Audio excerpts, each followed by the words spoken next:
Uh, Just I give it. Yeah. okay, perfect.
Hey, check, check.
Keynote partners, the organizer of this event. Leszek, the floor is yours.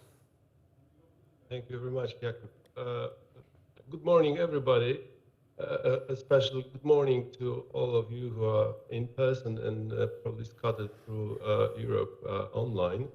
A warm welcome to our excellent guests, speakers, conveners, and of course, first of all, to Mr. Jerzy Buzek and Kadri Simson, our distinguished representatives in Brussels, Parliament, and the Commission.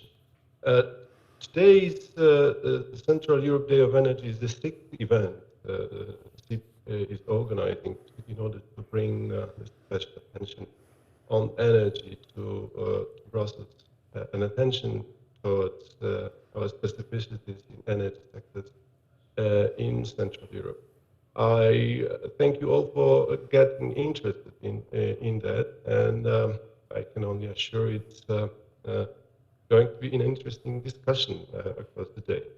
We were thinking about this subject today already a long time ago, and in the beginning of this year, it sounded and looked quite interesting to have a closer look at the level we can be sure of deliveries of energy, so resilience in the Central Europe. Yet we didn't think of it as how interesting it will be at the end of the year with the deliveries of gas from Algeria under question and deliveries from the east under threat from Alexander Lukashenko also being in question. In a nutshell, the report that has been prepared, for which I kindly thank our colleagues from REC, the report on resilience based on the gas is fairly optimistic. Yes, it says we can make it. That is true based on the assumptions from already a few months ago. These assumptions of today need to be reassessed, and we have to have a broader look on how resilience can be delivered or guaranteed in order for our households and companies to have the natural gas or gaseous fuels in future and electricity at our homes. I'm sure we will have a lot of things to discuss today, and I open this day warmly welcome all of you to the discussion. Thank you. Back to you, Jakub. Thank you very much, Leszek, for these words of welcome. We have two excellent keynote speakers today with us. Now I would like to pass the floor to Madam Commissioner for Energy, Kadri Simson. Madam Commissioner, are you with us? Not yet. We have to wait a little bit more for Madam Commissioner.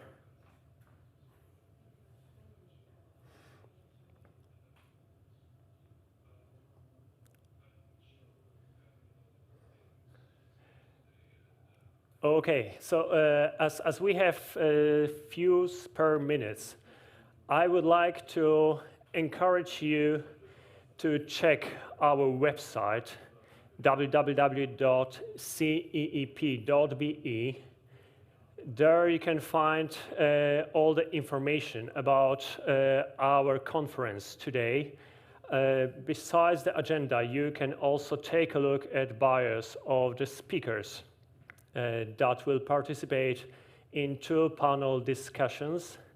The first panel discussion is devoted to resilience of electricity sector. And we have excellent speakers, both from industry and from NGOs that will be discussing this very timely topic. And after the lunch break, there will be another panel discussion which will be devoted to resilience of sector of gaseous fuels. And the question that we ask to our panelists is how and to what extent sector of gaseous fuels can improve and can enhance resilience of the whole energy sector, not only in Central Europe. And then I also would like to encourage you to ask questions to our panelists on Slido. We use Slido with hashtag CEDE 2021, and both moderators of both panels will reserve time at the end of the panels to give you opportunity to participate in the discussion, to ask questions to your panelists. Before the panel discussions, we will present the report that Mr. Jerzy mentioned in his welcoming words. The report titled Resilience of the Central European Power Sector in the Time of Transition is already on our website. You can download it and you can take a look. And also, as we will be presenting this report today after the keynote speakers, you will also have an opportunity to ask questions to one of the authors of this report, Mrs. Eniko Kaczor from the Hungarian think tank REC. The report that we prepared for today's conference is devoted to Central European power sector, but we strongly believe that the conclusions that we have there can enhance discussion, can contribute to the discussion that we are having on the EU level, not only regarding the Central European region. We still have to wait a little bit for Madam Commissioner.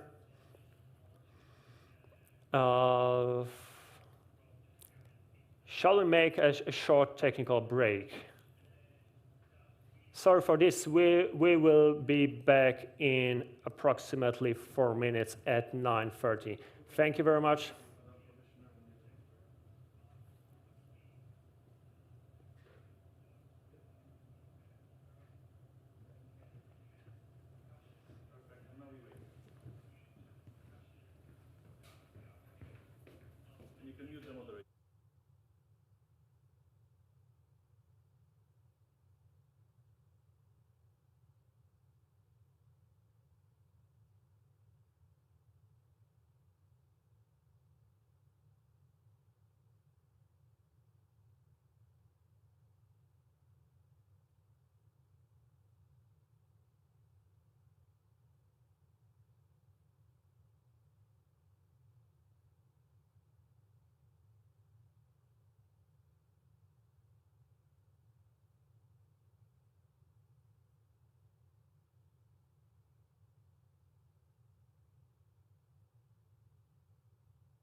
Hello, hello.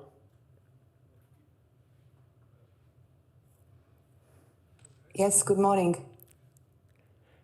Good morning, Madam Commissioner. Good morning. I'm ready when you will be ready.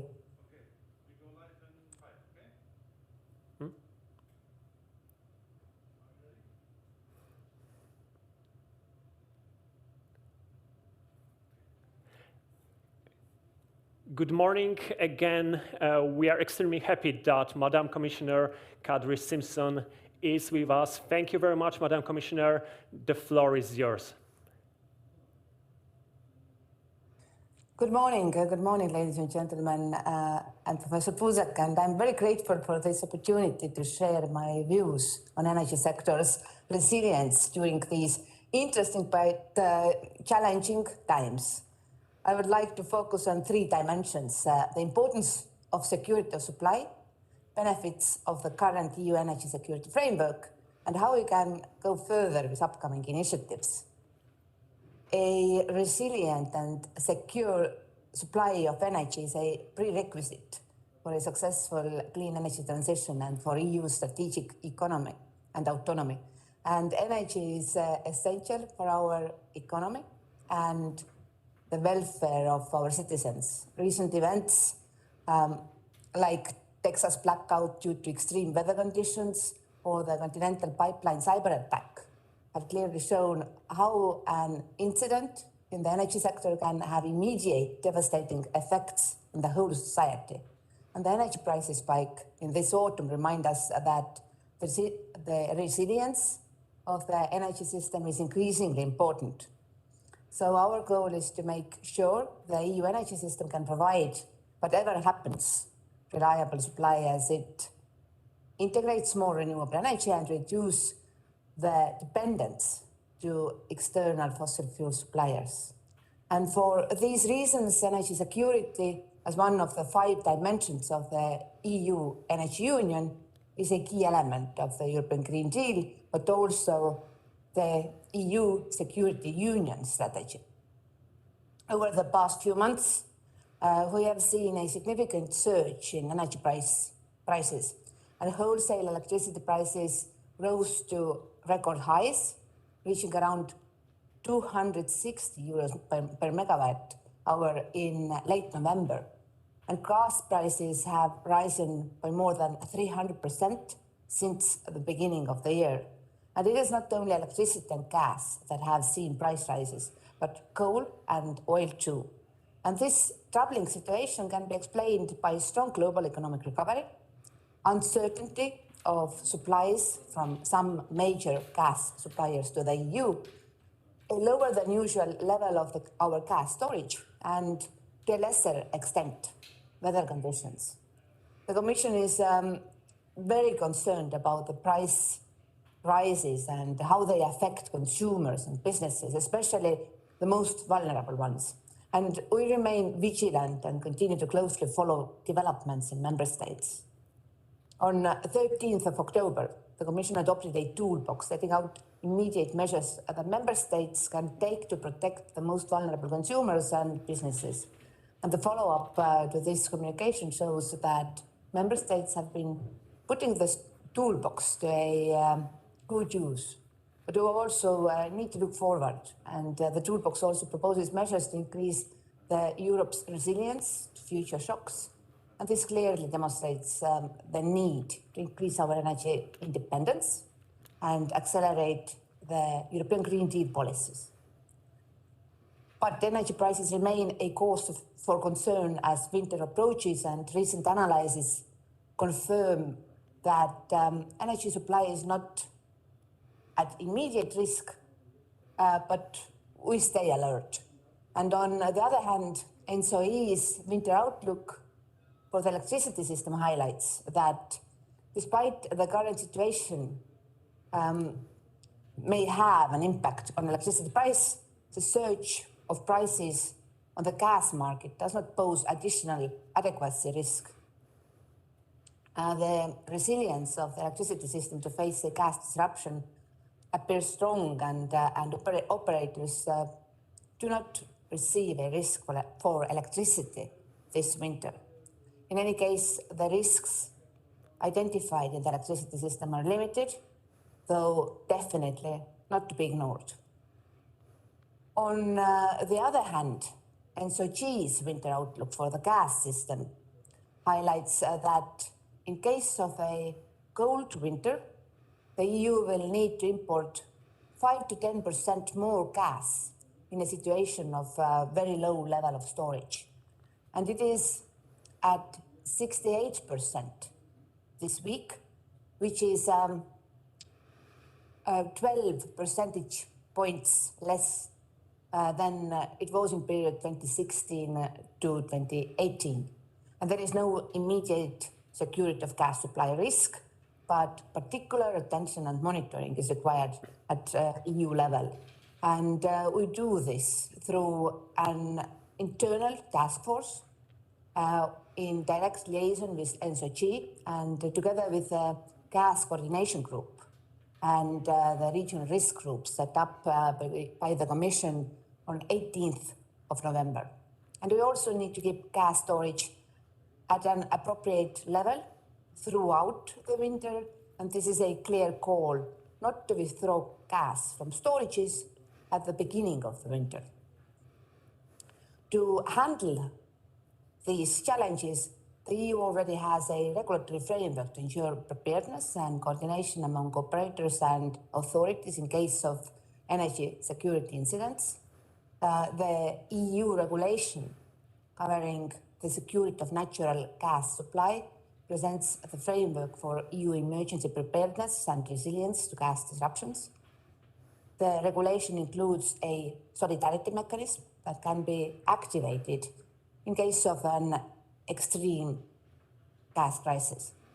The regulation on risk preparedness for the electricity sector aims to ensure that all member states implement the right measures to prevent, prepare for and mitigate electricity crisis, and that they do so in cooperation with each other in a spirit of solidarity and transparency.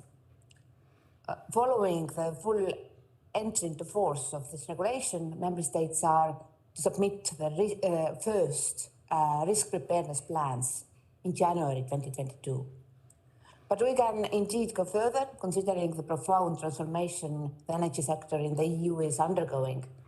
This is characterized by more decentralized markets with more players, a high proportion of energy from renewable sources, and more digitalized and interconnected systems. Moreover, climate change is contributing to more extreme and unpredictable weather conditions, whilst malicious attacks, including cyber and hybrid threats, are increasingly widespread.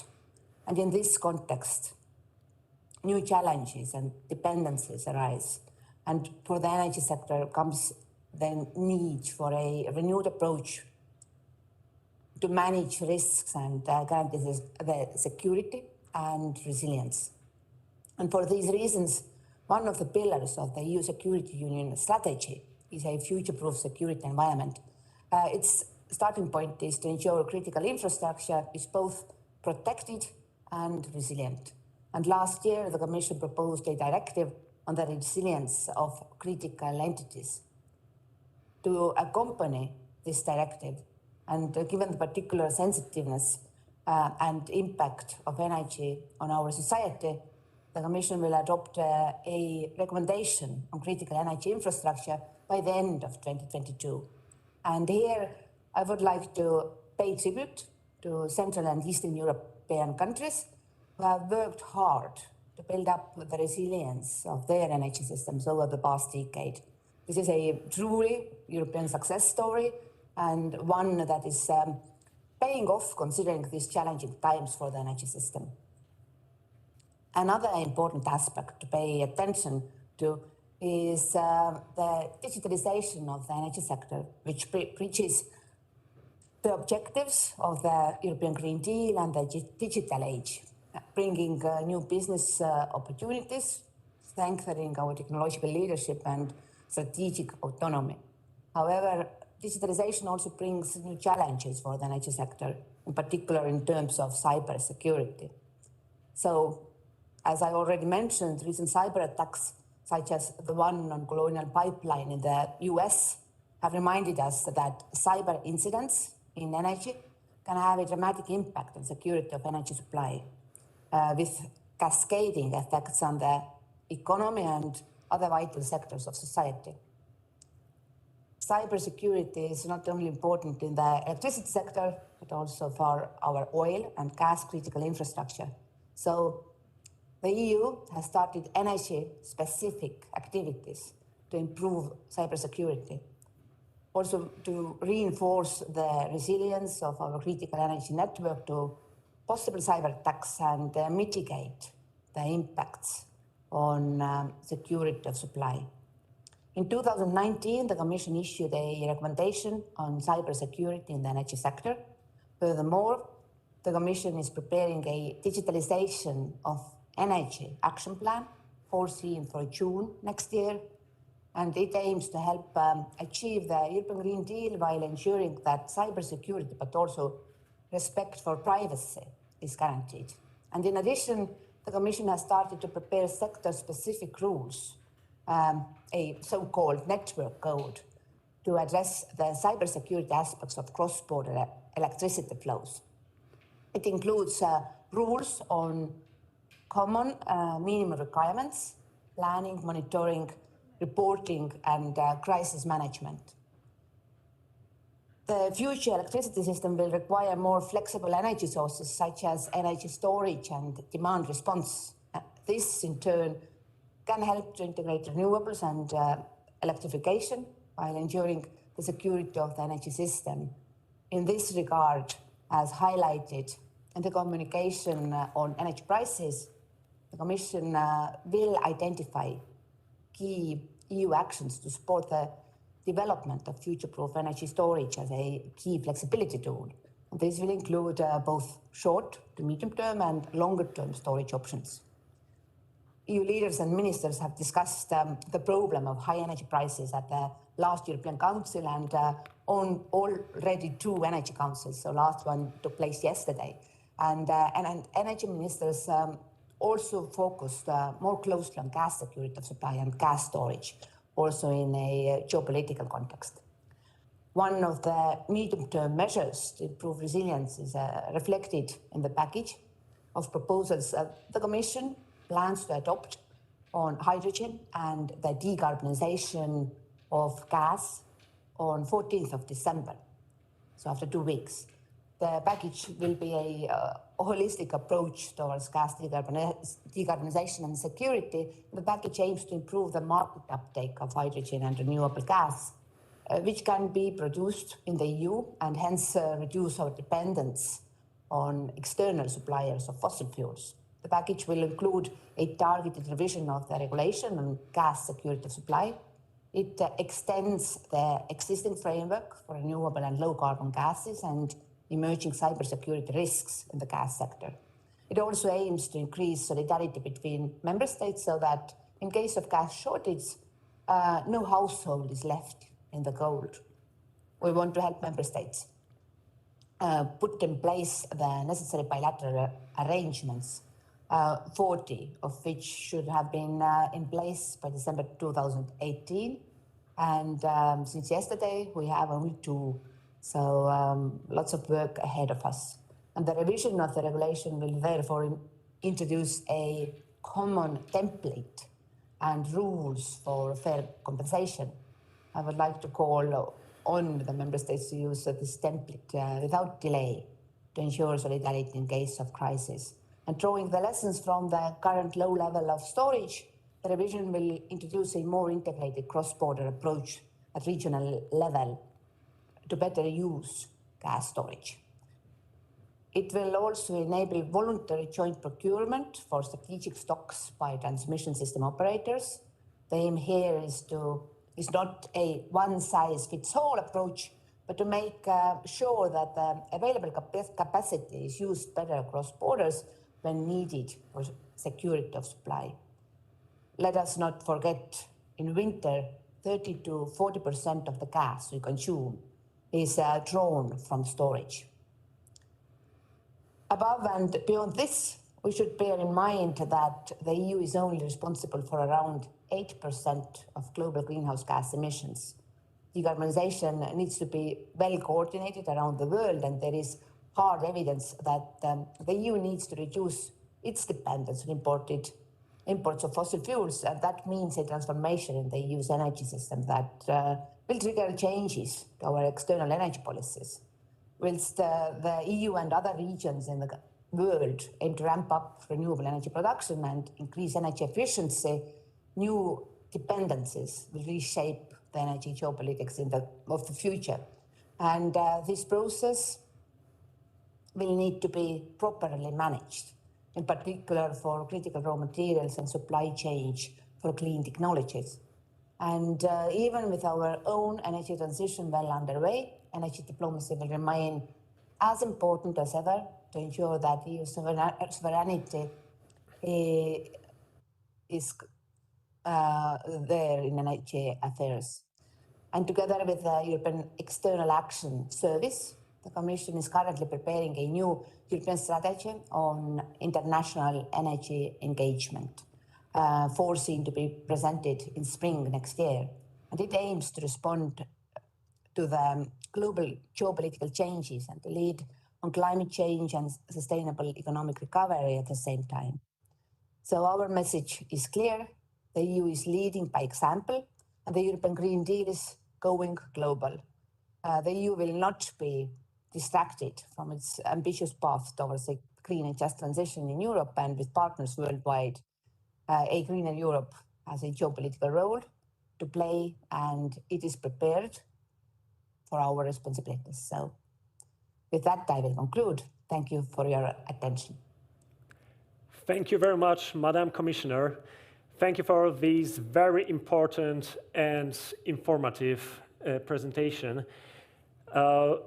We are looking forward to reading the second part of Fit for 55. And it is great that you stress the storage of natural gas so strongly. We are very eager to look at the revised rules regarding this issue.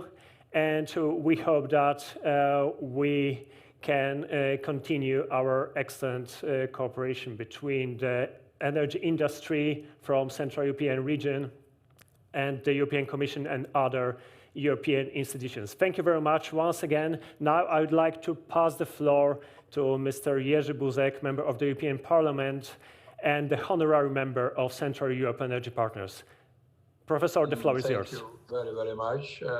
Dear Commissioner Simson, thank you for your speech and very important remarks for the future of energy security, resilience. Dear Chairman Jerzy, all of the ladies and gentlemen, thank you very much for the invitation to this event. I would also like to congratulate so important topic and so timely. Timely not only because whenever snow begins to fall, like yesterday in Brussels and in my country even more heavily, everyone starts realizing that security of gas or heat supply is really not an abstract political idea. This is the existential question for our citizens. The issue of energy sector resilience is one of top three, next to decarbonization or environmental protection and affordability of energy. This is one of the main conclusions of the report, which CEDE and REKK will present us in a moment. However, while we all in the EU are now talking about being fit for 55, I would even go further. In the energy sector, just like in real life, it is rather difficult to be fit if you are not healthy in general. In other words, for me, the resilience is a precondition for the just energy transition success and for keeping energy prices affordable for our business, for European citizens.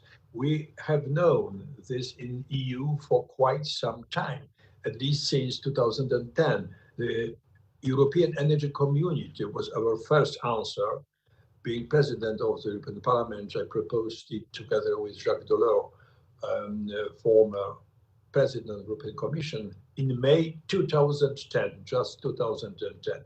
It was based on 3 pillars, very, very simple. Internal energy market, that is quite obvious, but 11 years ago, it was not quite obvious, internal energy market. Second point, joint research on clean energy technologies. And third, joint coordinations. Even we said purchases of energy supplies, gas supply, 11 years ago. We said something like that. This initiative will shape later the form of our resilient energy union, which we created in 2015.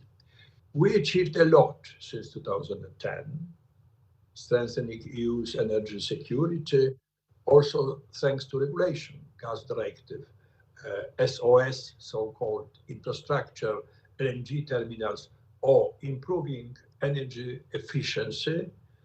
And point number 3, achieving a lot through boosting both large and small-scale indigenous renewable energy sources development. It was clean energy package. All of this has contributed greatly to reinforcing EU's energy sector resilience. First of all, resilience. So we do not start from scratch. At the same time, you have committed to undergo a profound transition. It's additional point. Profound transition to low emission economy. Paris Agreement, European climate law, the biggest transformation of industry in history, probably the biggest. We should be careful probably saying something like that, but it's very, very big transformation. If not properly addressed, this could potentially make us vulnerable in terms of energy prices, economic competitiveness, energy security.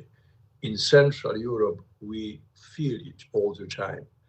14 gigawatt of existing coal capacity will be closed to meet ambitions of 2030 climate target. So how to reconcile the energy transition with the energy sector resilience? You will discuss it in depth today. Let me mention 3 points, which seems to be for me the most important. The first one is very general, technology neutrality. Technology neutrality. If we are serious about our 2030 and 50 goals, including the impact on growth and competitiveness of our economy, the social impact on European citizens, and the impact on energy security, we have to use full potential of all relevant existing technologies. It also applies, not exclusively, of course, to gaseous fuels, gas supply for Central Eastern Europe, very important, while investments in low carbon and renewable gases are growing in EU. Natural gas will play a vital role as an enabling and bridging technology. This is particularly valid for some countries in Central Europe, Central Eastern Europe, which still heavily rely on coal in heat and electricity production, even not on coal, but certainly on gas supply. As a stable and flexible source of energy generation, natural gas facilities phasing out of coal-based power and heating units, therefore significantly contributing to EU climate goals. Moreover, it enables increase in the share of renewable energy production by providing essential backup and grid balance. All these gas projects need to be, of course, future-proofed. It means hydrogen ready. Hydrogen ready. At the same time, this principle of technology neutrality must be reflected in our legislation, including in the Fit for 55 package, in EU funds, programs, as well as in the taxonomy taxonomy very important. We have discussed this issue for some months or even 2 years. Second and third point for me very, very important because not very often underlined. Point number 2, second, forewarned is always forearmed. So let us feel ourselves as forewarned. Recent developments show all of us that the level of gas storage remains an important variable. Therefore, it is crucial to enhance gas storage capacities. We also need to urgently ensure across the EU more effective and cost-efficient functioning of gas storages, including those owned by companies from the third countries. Very important. We know about very high energy prices today. I believe the Commission will not miss the opportunity to address this pressing issue in the upcoming gas package. Because if we ask about energy prices, we are not sure, but probably our gas storage capacities not big enough. Maybe they are important reason. Point number 3, for me very important as well. More innovation, but maybe not so many legislative proposals. We need legislation, but not too many, no doubt. New technologies can facilitate and speed up transformation of our energy system while improving its resilience and bringing down cost of the transition. For this, however, we need to prioritize horizontal, technology-neutral innovation. Let us also remember that highest value potential of clean energy innovation lies in non-technology specific systemic solution. Storage is a good example. Energy efficiency is another one. As for legislation, firstly, we need stable and coherent EU legal framework. Consistent, clear, and equal to everyone rules are a prediction for long-term investment, certainly important for our business investors, and predictability, guaranteeing so needed investments in energy sector and its resilience. The second thing, which is very important, it is key to fully implement the legislation that we have already adopted. And here, in an event dedicated to the EU energy system resilience, I can help mentioning the Nord Stream 2 in the context of this pipeline. It is absolutely crucial to ensure effective and full implementation, application, and enforcement of the revised gas directive. This means full ownership unbundling, first of all. Some other points, as we know, but full ownership unbundling, very, very important. As the European Parliament rapporteur of this directive, I would like not only dedicated to Nord Stream 2, of course, but now we've got Nord Stream 2 on the table. So as the European Parliament report, I would like to be very clear. The European Parliament fully stands by the side of the European Commission. At the same time, we will not be naive. We will never allow, under no circumstances, to circumvent this important EU law. It is also an issue of security, resilience, and solidarity within member states. It's so important in Central Eastern European countries. It means it is a fundamental topic in your Central European Day of energy and everything what is going around our topics is also going back to the implementation of the existing legislative pieces in the European Union. Thank you very, very much once again. I wish you great discussion the whole day. And well, I can see also Mr. President Leszek Jesień. I'm very glad. Madam Commissioner, dear Kadri, thank you very much for participating in such an important event together with all of us. Thank you very, very much. Thank you very much, Professor Buzek.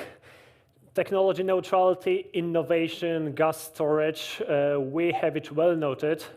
Thank you for your inspiring keynote speech.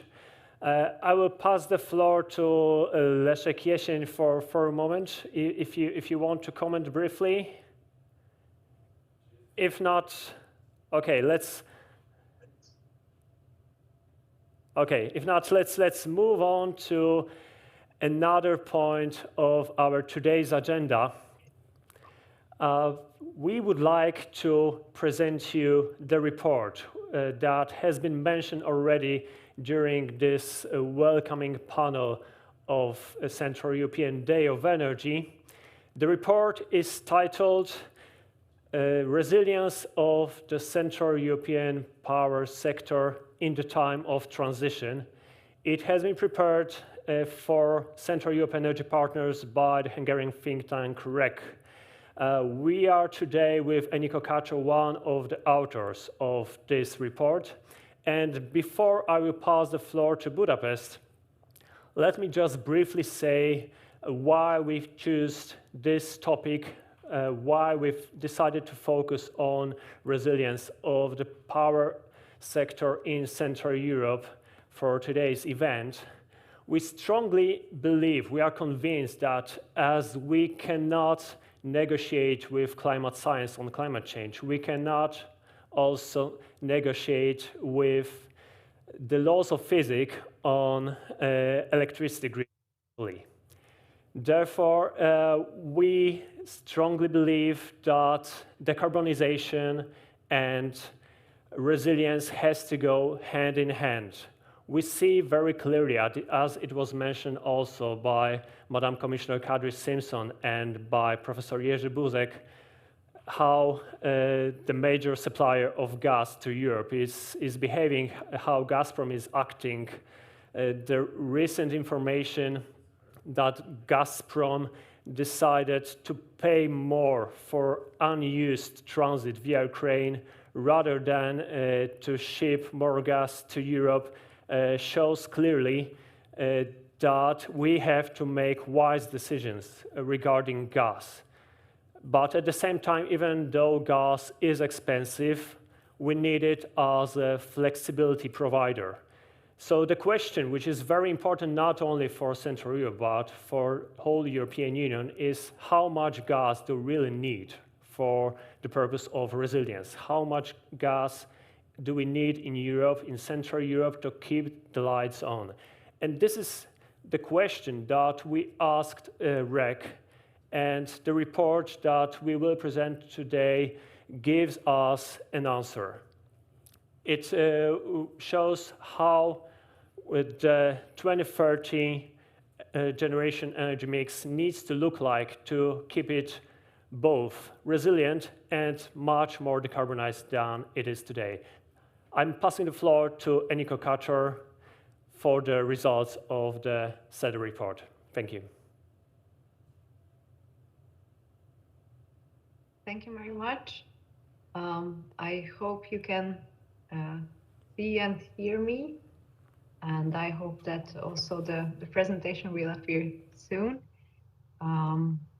So first of all, thank you very much for the opportunity to both to present the results and also to be able to carry out this analysis, which I also think is very timely. And I hope that the results that we present here will really serve as a food for thought for the later panels of this event today. So once more, I'm Eniko Kaczor from REC, which is the Regional Center for Energy Policy Research, which is a Budapest-based think tank. And we mostly focus on the region, actually, on this Central Eastern European region, and on energy policy issues. And in this next few slides, I would like to present the results of our study. So the main question that was asked by CEP is what role should really gas play in the time of transition of the power sector, and why electricity sector is something that we really should focus on is that it's one of the most important emitters regarding greenhouse gases. So it is really time to make this transition. And as you will see in the later slides, this transition has already started, but a bit more in the western part of Europe. And in our region, I would say that we are a bit more ahead of this transition. So this is why it's important to raise these questions. Also, what we are facing is that coal phase out is something that is to be carried out in our region together with the rapid development of intermittent solar and wind energy sources. So this is something that raises the questions regarding power market resilience. And what we see is that by the end of the 2020s, based on the already announced plans of coal phase out, around almost 15 gigawatts of capacity of coal-fired power plants is planned to be phased out. So this is really a challenge. And there are several options to fill in this gap. And that's why we try to have a bit of a look how to replace coal in a cost-efficient way, and also in a way while we keep the system security levels high. So before we turn to the actual modeling that we carry out for the future, I would like to say a few words about the past, the recent past, and also what happened in the last couple of years, last 5-6 years. So what you can see in this graph is that for all the countries included in this analysis, we put together the electricity generation mix to see the changes from 2015 to 2019 and 2020. We also compare this to the total EU mix that you can see on the right-hand side of the figure. And what we can see is that coal to gas switch has already started, but to a much smaller extent in our region compared to what we see in the entire EU. So basically, around 90% of total non-gas-based fossil fuel generation decrease. So basically, coal and other fossil fuel phase out or switch happened outside our region. So mostly what we can see as a coal to gas switch happened outside of the Central Eastern European region. This is the same for renewable generation increase.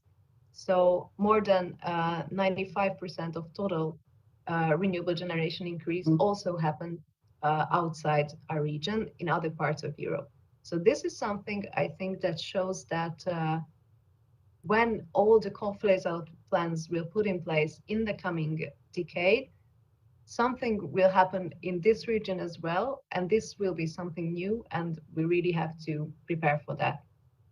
And why is that this region somehow seem to, maybe we can put in words like lag behind, but this is really something that is because of the possible large economic and social consequences of a coal phase out. And as you can see, there are some countries like Bulgaria, Czech Republic, and especially Poland, where both the electricity and heat generation is to large extent based on coal and lignite. So this is obviously something that might be much harder for these countries in the coming years. But we can see already that also these countries started to announce some kind of plans on how to phase out coal. So before the 2019, around 12 countries already announced from the EU some kind of a final date for phasing out coal. But these were in these first years, not really from our region, but later in the last couple of years, we really reached to have these plans already in our region. So in Slovakia and Hungary in 2019, It was announced that these two countries will stop burning coal by 2030. Later, already even Hungary modified this date to an earlier year. And then this year, both Bulgaria, Croatia, and Romania announced a date to phase out coal. But these dates are a bit later. For Bulgaria, it's somewhere around 2040. And in Croatia and Romania, it's already by 2032, 2033. These, of course, mean a gradual phase out. So as you will see in the next slide, many of the coal-based capacities will already be closed in the region by 2030. Poland, which is probably the most affected country in the region regarding coal phase out and coal-based generation, is already declared a date, but it's not that specific, and it's a bit later, so somewhere around the 2040s. And there is also discussion in Czech Republic and Slovenia about possible announcement on coal phase out dates. And the Baltic countries can be considered coal-free already, but for example, in Estonia, there is a carbon-intensive oil shale electricity production, but this is also to be phased out by 2035. And just one last thought about what we see on the market today, because this analysis is not really focusing on the present developments, but this is of course something that really needs to be kept in mind. So what we see is that after the years of coal to gas switch, this year with the skyrocketing natural gas prices, we saw another development, a rather gas to coal switch. So the clean spark and dark spread just switch places. And basically, this absolutely emphasizes the importance of policy tools. So even if it seemed for a while that maybe at least partly coal phase out could be could really happen on a competitive basis, now it seems that this might not be the case, at least for now. So this is this underlines the importance of policy tools even more. And now I would like to turn to the modeling we carried out. We focused on 2 years, 2022 and 2030. The first was to serve as an example that is something close to what we see today. And 2030, of course, is something, a rather new situation. And what we used for this analysis was the European Power Market Model, which is a unit commitment and economic dispatch model developed by REC. And it covers the entire European electricity system and calculates the equilibrium supply and demand, taking into account the capacity constraints and also the availability of power plants and interconnector lines. And what is an important feature of the model is that it not only covers the wholesale market, but also the part of the ancillary services market, the spinning reserve market. And these two markets are together optimized in the model. And just a few assumptions. So on the left-hand side, you can see the figure that includes the assumed prices for the different fuels and inputs like ETS price and then coal price and gas price. So basically what we set up was for 2022, a rather high price environment, not as high as what we see at the moment, but still rather high prices, and also a combination of these three prices that leads to competitiveness of coal over gas.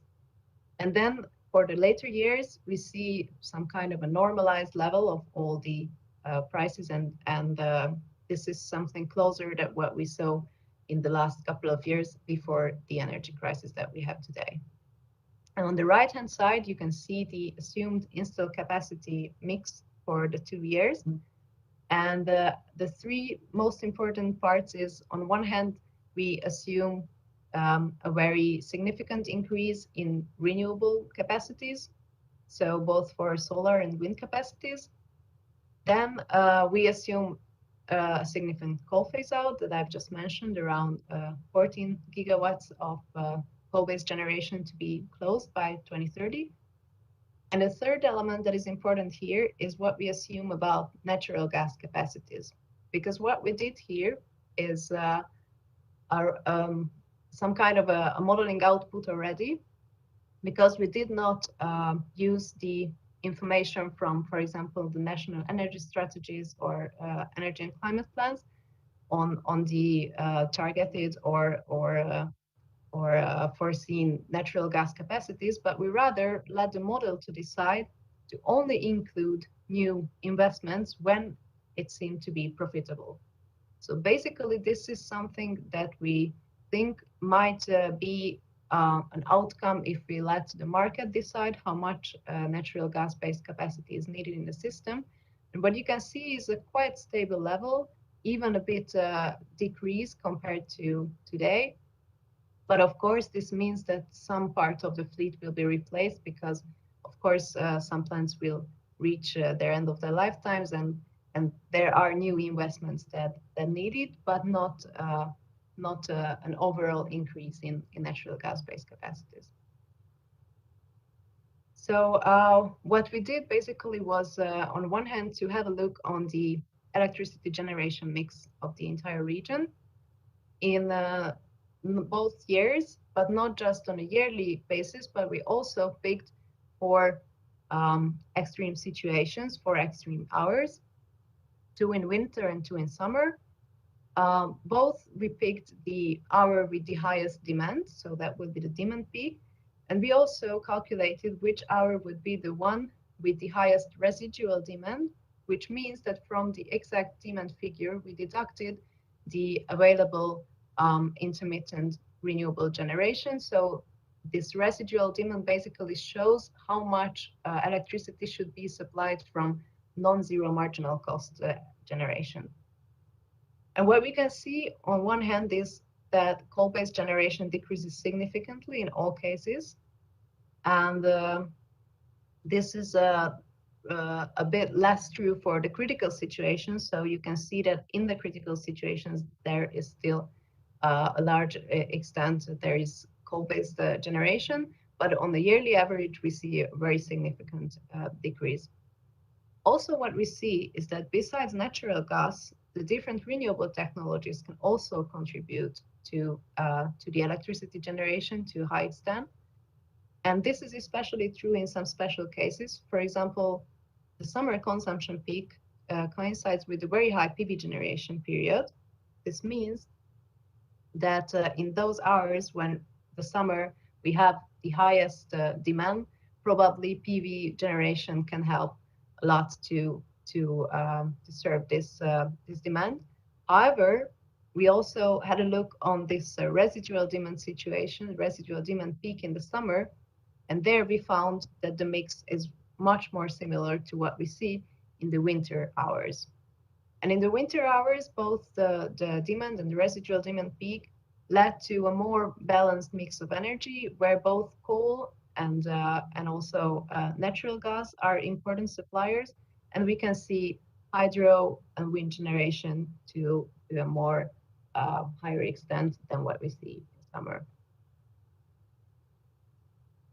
And then we had a closer look on the actual utilization of natural gas-fired plants. And what you can see on this figure is the total utilization of these plants in the 2 years for each country, including not the wholesale market, but also the downward and upward reserve market. And also the yellow dots indicate the total installed capacity that is assumed for the countries. So basically, the main message here is the overall regional utilization rate goes up very significantly, almost to 75%. That means that while the actual capacity of the natural gas-based plants would remain more or less stable compared to what we have today, but these plants will be utilized much more according to our modeling. And this is not only because the utilization on the wholesale market, but you can see that a significant share comes from the utilization on the reserve markets, on the ancillary services markets. And what is also important here, I will not have the time, I'm afraid, to really go into the details of that, but you can have the details in the report, is that we see very significant change also in the ancillary services market from the point of view of new technologies and technologies that are already in place but not yet really taking part in the market, by which I mean mainly these intermittent sources, solar and wind. So from our modeling, it seems that especially in the downward market, the new innovative technologies such as hydrogen or battery storage and these variable renewable sources really could play an important role. And of course, this will have an effect also on the upward market, because those capacities that are now providing downward services could go to more to the upward market. So this is something that will absolutely have an effect on how these markets look like. And what is important here is that I would like to emphasize that a proper regulatory environment is crucial to be able to let these new technologies into the markets, because I think this is something that really should be done and not everywhere already in place. But in the coming years, I think it's something that really needs to be properly done. And finally, I would just like to conclude with a few thoughts, and I really hope that this could be really a good starting point also for the panelists. So first, what we see is that in the next decade, the rapid development of renewables and the ongoing coal phase out will really significantly change how the power sector look like. And because of that, resilience is a very important issue.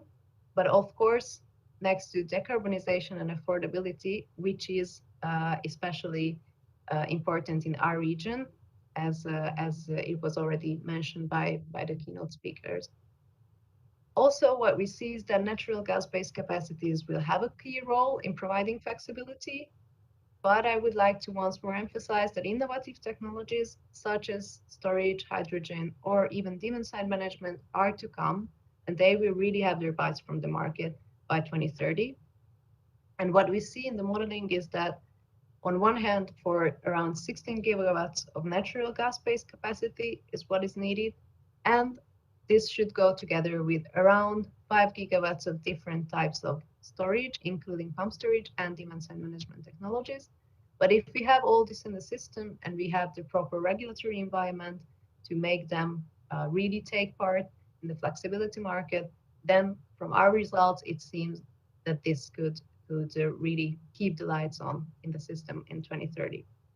What is also an important message is that in this region, in all analyzed countries by 2030, with the assumed installed capacities of the natural gas plants, at least 50, but in some cases even 80% of utilization rate is foreseen, if we take into account both the wholesale and the ancillary services market.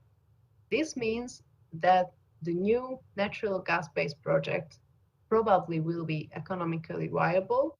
So what is important here is to let the market decide how and to what extent new natural gas-based capacities are to be built. And according to our results, this way, capacity will be enough on one hand, but we could avoid the high amount of stranded assets. And finally, I would like to emphasize that from our results, it seems that it is possible to have a less carbon-intensive energy mix in this region, but it really should be a perfect combination of both renewables, natural gas, and several new innovative technologies. Thank you very much. And I'm very much looking forward to any questions or comments. Thank you. Thank you very much, Eniko. I see that we have 7 questions on Slido. We don't have enough time to answer all of them, but if we can just pick 2 or 3. The first question is, what impact can early coal phase out in Germany can have on Central European electricity grid resilience? Do you want to take this one? Yeah, I can try. Yeah, I think it's a very good question because Germany is really place where the coal phase out will really have a great effect, and I think that it's a matter of how it's really done. So whether it's whether we have the time really to prepare for that.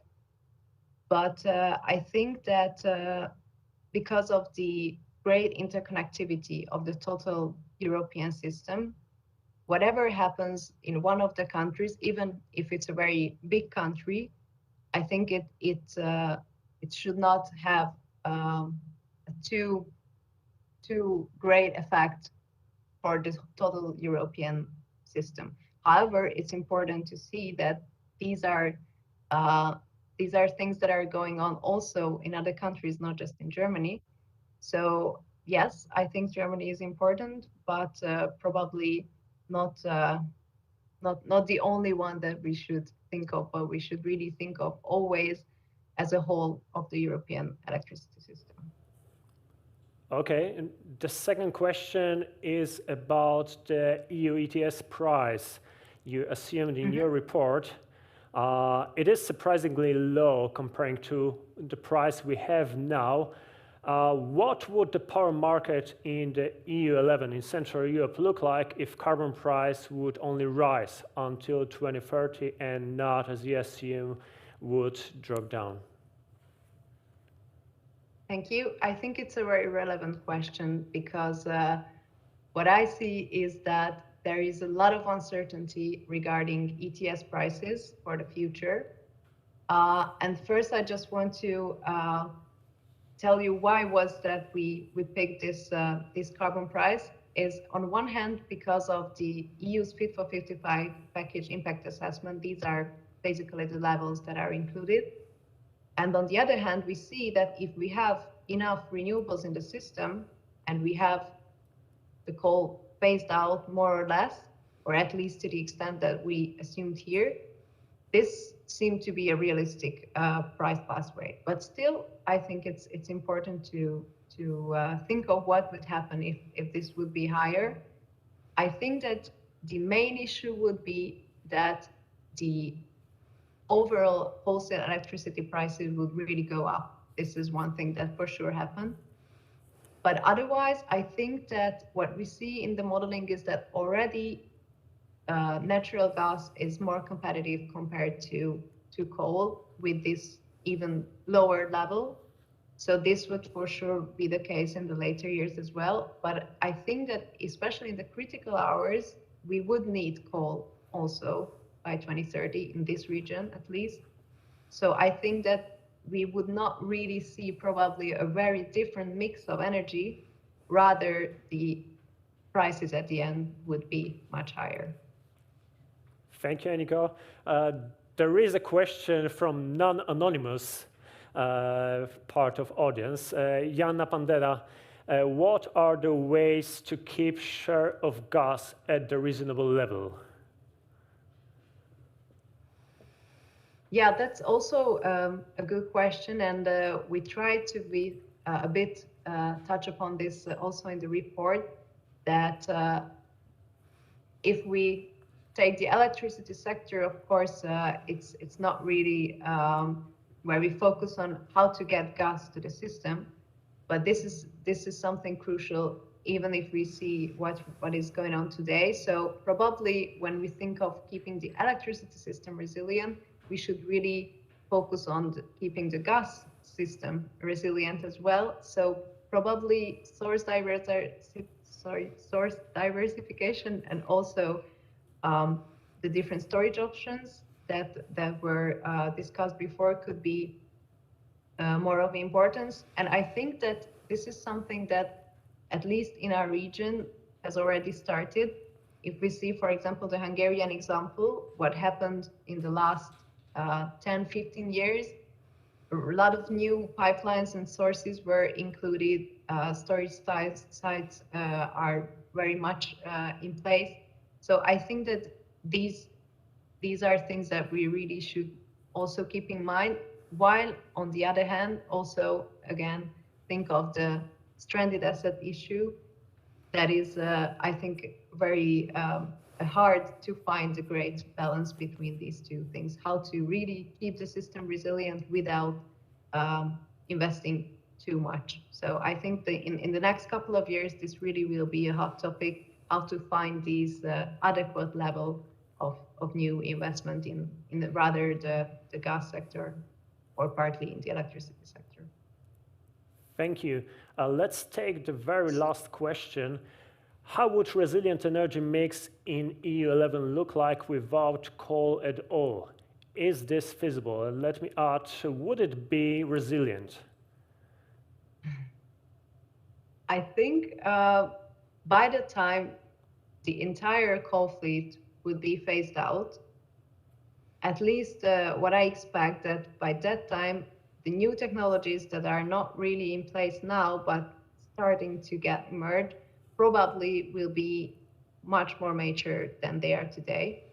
So I can imagine absolutely a totally coal-free electricity system, but maybe I'm too optimistic. But I think that for that, we for sure need some technologies that are not really part of the system now, but we hope they will be. That some part of that were mentioned, so also the different storage technologies, but also I think that the inclusion of demand side in keeping the system resilient is something that is really a key issue, and I hope that this will be in the coming years a new hot topic, and then this can help the system. Thank you very much. Once again, this was Eniko Kator from REC think tank from Budapest, I believe. Yes. And now, thank you very much. right. Greetings to Budapest. And now we will make a short break, short coffee break. We will be back at 10:50 for the first panel discussion about the resilience of the electricity sector. Please come back at 10:50. See you again. Bye.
Dries, ECF. Oh.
Good morning, welcome back after the break. It's Central European Day of Energy.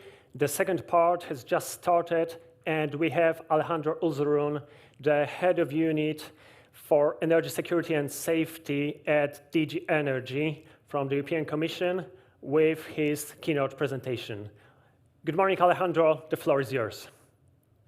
Good morning, and yeah, I think you can see me. I hope technicalities are working. So good morning to everyone. Thanks a lot, Jakub, for the introduction. And well, as I said, good morning to everyone on the other side of the screen. First of all, I would like to thank CEP, Clean Europe Energy Partners, for this invitation to participate in the Central European Day of Energy. I'm supposed to do now a keynote introductory speech to today's panels, which is a little bit challenging after the insightful and wide-ranging presentations by Commissioner Simson and Professor Buzek. But okay, I'm going to try. What is important to start with is to say that this is a very important and timely event today. Timely, as Professor Buzek said. We're talking today about the resilience of the energy system in the context of the energy transition. And this really touches on a key political objective of the European Union, the energy transition, and a key policy result, which is the resilience of the energy system. So this is really very timely. But also it is very timely not only because it deals with a policy priority, which is the policy priority now, the Green Deal, climate action, but also because we have a very specific context that you are all aware of. We are living an unprecedented crisis at European level, And also we are now in a context of very high energy prices, which certainly is most relevant when we think about the future of the energy system. So today we're going to be listening. There's going to be lots of very interesting exchanges of views on this topic. And this is very important because in this topic we may have, and I'm sure we have, different perspectives, and this is very important to take into consideration. And in particular, listening to the Central European perspective on this issue is of high importance for us. So thanks again for organizing this event in such a way, and looking forward to hearing all the points of view. I will try to, in my words in the next 10, 15 minutes, try to just say a few things on where we are now and where we want to go, or where we should go as regarding the resilience of the energy system. First of all, going to the very important principles. The very important principle, and this is something that both Commissioner Simson and Professor Buzek have highlighted in their introductory remarks, a secure supply of energy is a prerequisite for the clean energy transition, for the Green Deal. We don't start from scratch. This is something that also Professor Buzek has said. The EU energy system is already resilient, has already proven to be resilient to different shocks. And I'm talking here about major shocks like the pandemic situation we have, or rather specific shocks like incidents in the energy system that might have happened during the last months and years. And it is thanks to a very good state of preparedness and resilience of the European energy system, and the good cooperation and coordination between authorities, operators, and stakeholders in Europe that we have managed to ensure this level of resilience. So the first message here is that we have a European approach to energy resilience, which so far has worked. And why it has worked? Because we have a robust regulatory framework to ensure such resilience and such security of supply. This is based, on one hand, on the security of gas supply regulation, which provides the tool for a resilient European gas system based on preparedness for emergencies, information exchange, regional cooperation, and solidarity. We also have the risk preparedness regulation for the electricity sector, which gives the tools to prevent, prepare for, and mitigate electricity crises, as well as for member states to cooperate in this area in a spirit of solidarity and transparency. These sector-specific regulations, they are put together in a wider framework, such as the Directive Protection for the Protection of Critical Infrastructure and the Directive on the Security of Network and Information Systems. And together, all this provides a legal framework to ensure the resilience of the energy system.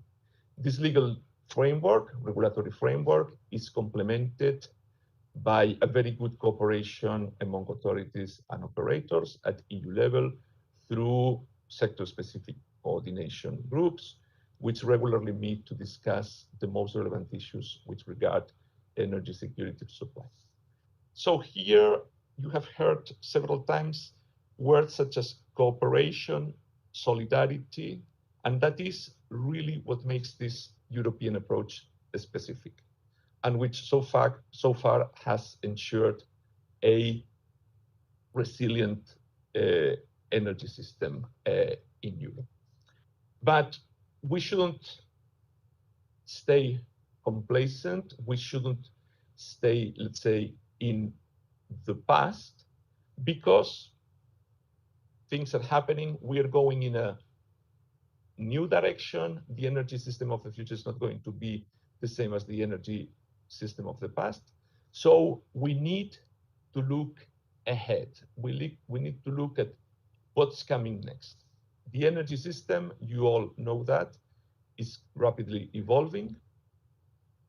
Reducing dependency of fossil fuels is important, a very clear goal. And in this aspect, in this path towards decarbonization, special attention has to be paid to new threats and vulnerabilities, such as new dependencies, extreme weather events, or cyber attacks.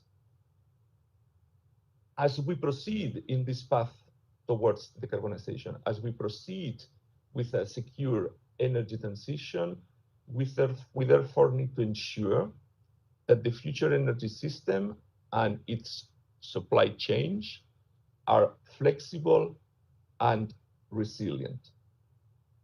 That is why, for the future energy system, we need more flexibility tools, such as a storage or demand response, which should provide a higher level of electrification of our economy and incorporate a higher amount of renewable energy in the most efficient manner. Technology is very relevant here, as Eniko Kakchers has mentioned in her previous presentation, and I will say a few words about it in a moment. Before, or let's say, I kind of looked ahead, but let's come back a little bit to the present. You know the context we're in. We're in the context of very high energy prices, and this is a real political priority. As the commissioner said, yesterday's Council of Energy Ministers was, among others, devoted to this matter. This is the situation. Why we have this situation is due to a number of factors that the commissioner has already referred to in her presentation this morning. As far as the security of supply is concerned, the resilience of the system appears strong, though particular attention and monitoring is required at European Union level. So attentiveness is very important here. The Commission is, of course, following up the situation very closely, among others, with the cooperation of the different coordination groups. ENTSO-E and ENTSO-G have provided their winter outlooks for regarding the situation, where we have read that the current situation does not pose additional adequacy risks under the reference and scenarios analyzed. Commission on Energy Prices made a communication on mid-October, proposing measures to address the energy price situation both in the short and in the mid-term. Commissioner Simson has also referred to that this morning. What is important to bear in mind is that there is no quick fix, but there is a clear direction that we need to increase our energy independence, and we need to accelerate the European Green Deal policies. More energy efficiency, more flexibility in our system, more renewable energy are paramount to reach our aims. And this is not about the planet in itself. This is fundamental, as I think Professor Buzek said this morning, for the well-being of our fellow citizens and for the competitiveness of our economy. Now, looking ahead here, 14th December this year, so in a few weeks, the Commission intends to adopt a very relevant package for the decarbonization and resilience of the gas system. This package that Commissioner Simson has referred to this morning should include also a targeted revision of the regulation on gas security of supply. And this revision is expected to look into a number of important elements, such as improving the solidarity for gas between member states, or having a more integrated cross-border approach at the regional level to better use gas storage, to optimize the gas storage, and there could be an element of voluntary joint procurement for strategic stocks also in this context. All this to again borrow from Mr. Buzek's words this morning, in a context of future-proofing the concept of security of supply in the context of the energy transition. Let me look a little bit to the broader perspective. Energy security is as well a core element of the EU Security Union strategy in the broader sense. A strategy which sets out the measures required for a robust security environment in the Union, which starts, among others, by protecting critical infrastructure and to making it more resilient. In the clean energy transition, therefore, we need to pay attention to new types of critical infrastructure, like large wind farms, interconnectors, and control centers. And at the same time, it is required to be vigilant towards vulnerabilities of a geopolitical nature and those related to an increasingly digitalized, decentralized, and interconnected energy system. It is expected that the Commission will adopt a recommendation on critical energy infrastructure by the end of next year. And here I would like to emphasize that it is important to continue to work to avoid replacing dependencies on fossil fuels, fossil sources of energy, by new dependencies on imported renewable or strategic technologies or materials. For instance, those required to install wind turbines, new cables, hydrogen-based solutions, or digital energy. So it is really very important not to replace current dependencies by future dependencies.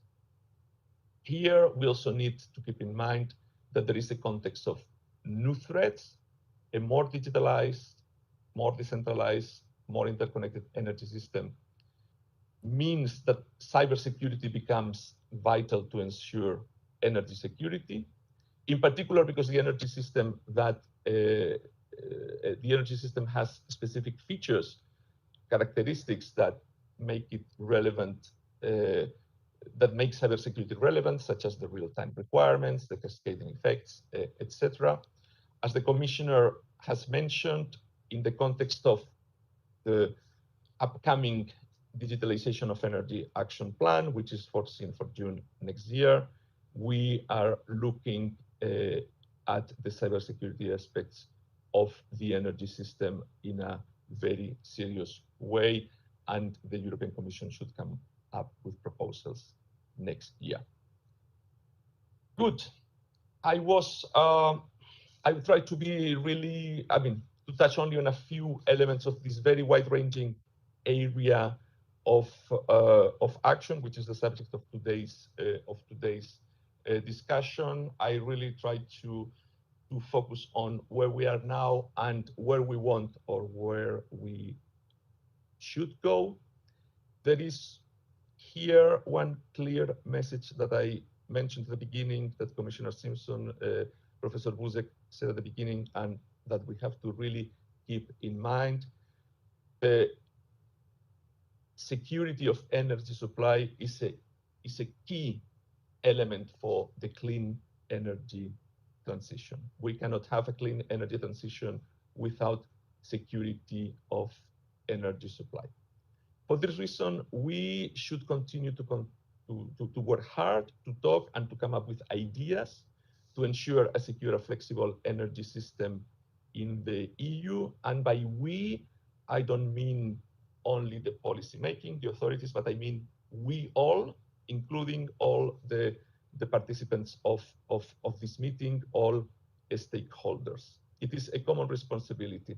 And here, I always like to quote a legal text, legal texts can sometimes be rather dry, but here I always refer to recital 25 of the Gas Security of Supply Regulation, which says, I quote, Responsibility for the security of gas supply should be shared by natural gas undertakings, member states, and through their competent authorities and the Commission within their respective remits.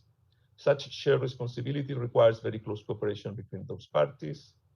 However, customers using gas for electricity generation or industrial purposes may also have an important role to play in the security of gas supply. So, security of supply, here it was an example about gas, but in general, it's a common responsibility of all of those who have a role in the energy system. That it is very important that these discussions as the one which is taking place today happen. The report that has been prepared and that we just heard about a moment ago, I'm sure is an important contribution to this work, a report on the resilience of the Central European power sector in the time of transition. I have just downloaded it. I listened very attentively to the presentation, and I am sure that this is going to be read very attentively because it's an important input here. And with that, I really thank you for your attention. This event, well, it's an online event, so it's really not easy to get in touch with everyone in this setting. But I would like also to thank all participants for this opportunity and to let everyone know that even if we don't have the possibility of meeting physically, I hope this is also a good opportunity for you to meet us and the colleagues from the European Commission. And I should say that we always remain available to listen to your views and to discuss bilaterally should you wish so following this event in the next weeks and months. And with that, I thank you, Jakub, for the invitation again. And I really wish everyone a very fruitful discussion in the two very interesting panels that we have ahead. Thank you very much.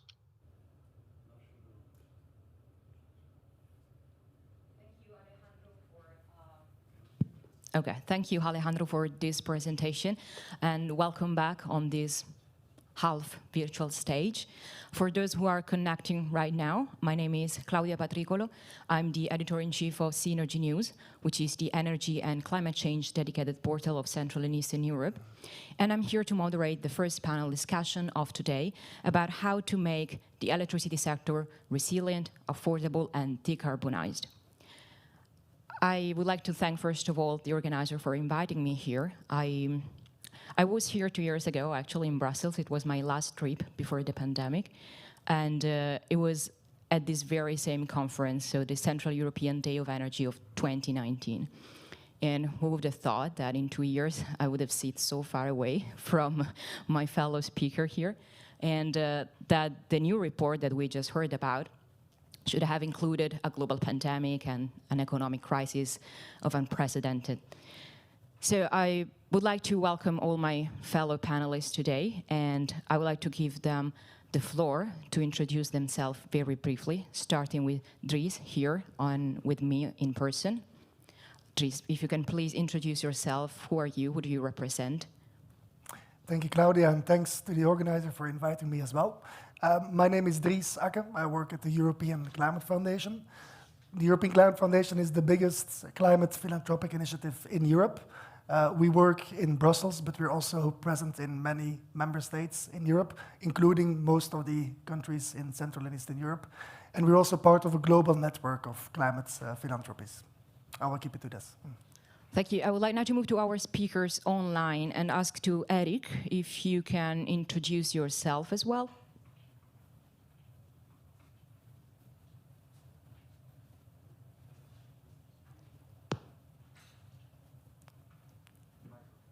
Do they hear me online? I think you're muted. If you could please turn on your audio. Once again. Okay. Hello? Yes, we hear you. Okay, thank you.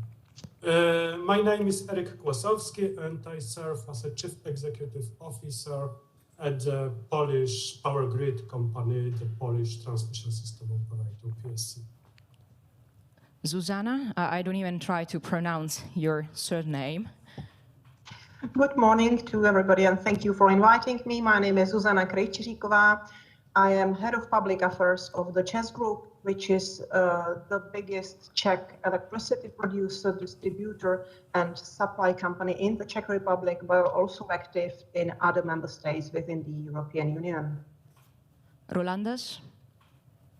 Hello, thank you, Claudia. I am Rolandas Zukas. I am CEO of the group of companies in Lithuania, which is transmission system operators and market operators, electricity and gas. Thank you. Daniel? Thank you, Claudia. My name is Daniel. I will be representing Gen Energia, one of two power utilities in Slovenia.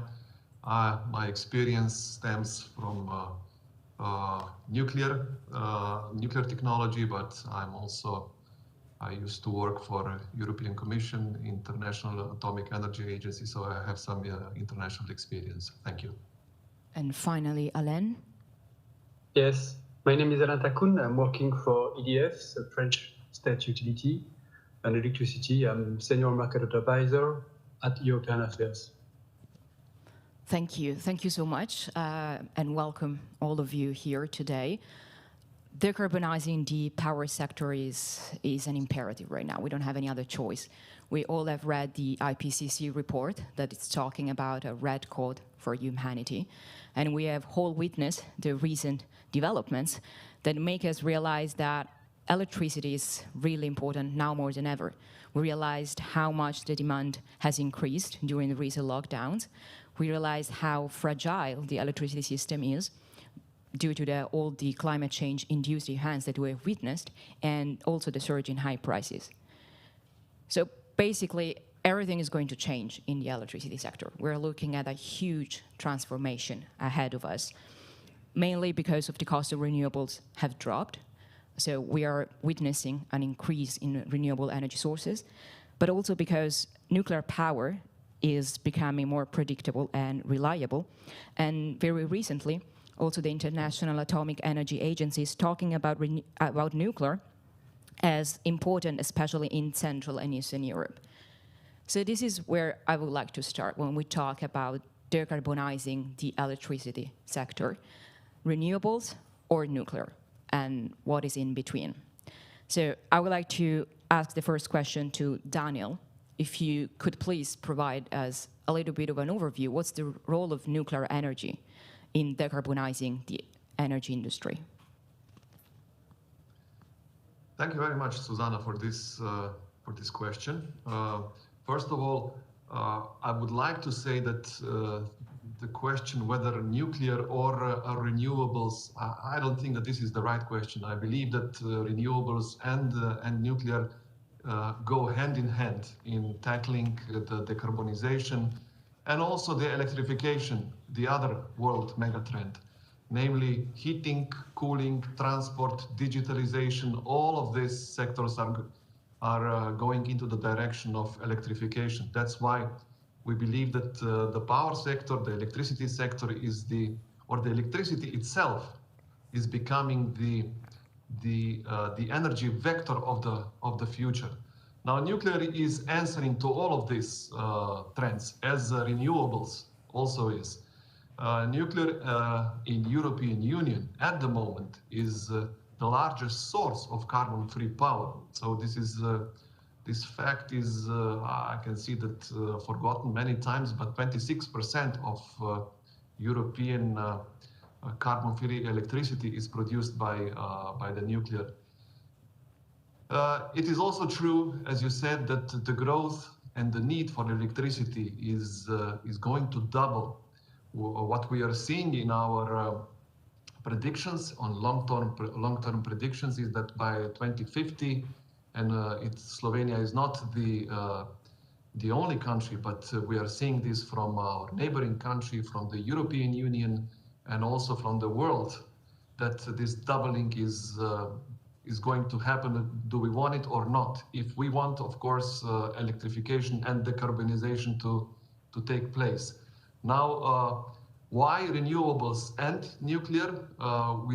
We believe that the diversification of sources is still important. course, we need to have a certain mix of energy in order to be as secure in our supply as possible. Flexibility is also an issue, and will become an issue even greater with the larger share of renewables in the energy mix. That's why where I come from, in Gen Energia, we are also investing in gas for ancillary services primarily, and in all, to keep the reliability of the system ongoing. Now, another role of nuclear in the system is also the system inertia that has to be kept. Especially the transmission system operators, they are aware of the events that happened recently, but the end consumers never knew about it. For example, in the January 8th event in European Union, we had an event where the system in European Union divided into two separate desynchronized systems. And according to the ENTSO-E report, the system inertia that is in larger units like nuclear units, this is the one. It's one of the reasons why the system was able to withstand the immediate shock. But in the future, when more and more countries are giving coal out of their fleets, some of the countries, even in European Union, like Germany, are deciding to take nuclear out of their fleets. This system inertia will become a problem in the system, and ENTSO-E has put as one of the measures that will have to be tackled in the future, how to replace this inertia in the system. Now, in case of Slovenia, I will just briefly go what the decision and the strategy is in Slovenia. Recently, the decision to start with a new build project in a nuclear was taken. This was done this year. Why this was taken? First of all, we have more than 40 years of experience with and positive experience with nuclear. Slovenia has an established nuclear program. Not only the nuclear power plant, but of course we have the legislation, the regulator, the educational system, the research institutions. We even have a long-term plan on the disposal of nuclear waste. And nuclear is also a national security question. After all, Slovenia does not have many different energy sources. In fact, we only have one 24/7 carbon-free domestic source, and this is nuclear. So in our vision, we are seeing. At the moment, we have 1/3 of our power needs covered by hydro, 1/3 by coal, and 1/3 by nuclear. So by 2035, when the new unit is supposed to be operational, we also have a long-term vision to fully decarbonize our power production by that time. Let me follow up a little bit on something that you said, Daniel, because you mentioned that if we phase out, let's say, nuclear is going to be a problem, and also that security is super important. So what do you say, for example, to those countries that are phasing out nuclear? Are they going to have also another kind of dependence then, import dependence? Because if they're not using nuclear, then they do have to import some kind of other sources. Certainly. The nuclear at the moment, or by convention, is considered as a domestic source by many regards. So whoever is, the countries that are going to abandon nuclear, they will have to replace this energy by something, and it's not only the energy itself that you have to that you have to replace, you also have to replace the reliability, the flexibility that these sources are giving or putting into the systems, including inertia. Now the inertia is just for your to be more plastic. For example, the large units with 200 or 300 tons of turbines and generators. This inertia in system cannot be replaced by dispersed renewables. This is an issue that is considered by many experts as a very important one. Well, before moving to renewables, Daniel mentioned the fact that renewables and nuclear should go hand in hand. So, Alain, my question for you is, what's your opinion? How can we combine nuclear and renewable energy to decarbonize the electricity system? As I think, I think I will just repeat what has been said, just before. We EDF, we see clearly that there is no opposition between nuclear and renewables. And for us, we absolutely need the two sources. Perhaps one testimony before. I joined EDF in 2014, and at this time, speaking of using the word nuclear in Brussels, in many places, was a guarantee not to be reinvited anymore. And we have largely progressed, in the past few years, as we see that recently, and even this week, Commissioner Kadri Simson had very positive words on nuclear during the World Nuclear Forum in Paris this week. So we have really changed the world, and I think there was a beginning to be a recognition of the role of nuclear in the European bubble towards the fight against climate change. And I think, between renewables and nuclear, we need both of them to be sure that we get enough electricity for the electrification targets we have today in Europe, even if the first measure we have to do is to reduce, the demand for energy, the best energy within when we do not consume. In terms of complementarity, between renewable and nuclear, we made internal studies in EDF where we see, that the best combination is, of course, for France. We are only speaking for France.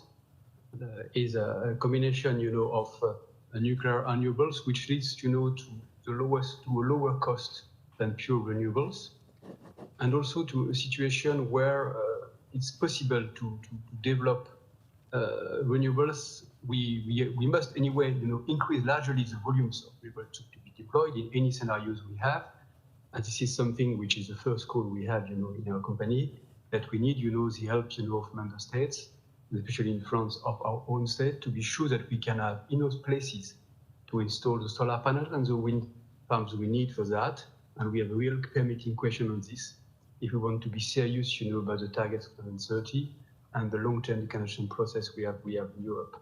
At the same time, we also think that it is necessary to develop, to maintain, of course, the present nuclear fleet and to develop new nuclear fleet. And maybe you've heard that our President Emmanuel Macron has clearly mentioned that he wanted, to relaunch some nuclear power bills in France. So we think we are now going, in a direction where, at least for France, we will have a combination interesting to be sure that on one hand we'll have indigenous generation with no imports, giving us, security of supply from an energy point of view, which has always been something very important in France since 1973.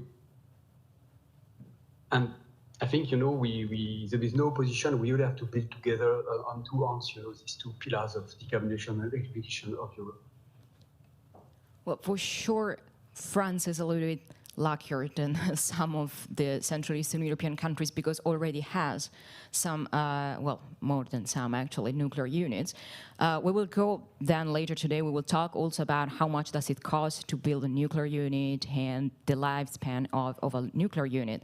But for those countries that don't have nuclear power, and Dries, I would like to go to you now, they should actually increase the renewable energy sources, especially for those countries that should also phase out coal, so they will have another sources less.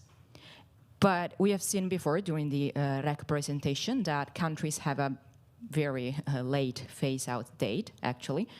And some of them don't even have nuclear, but still we don't see a lot of renewable projects happening in the region. Why do you think it's so? Thanks for that question. It's actually useful not only to look at IPCC scenarios, but also to scenarios from the International Energy Agency. There was an interesting one earlier this year about the IEA's net zero pathway. This is now also included in the World Energy Outlook as an official scenario of the IEA. And what you see there is the message is relatively straightforward, like who are the heroes of the energy transition? There are 4 heroes: solar, wind, efficiency, and electrification. Those 4 components will drive the energy transition, the bulk of it. So they deserve our attention.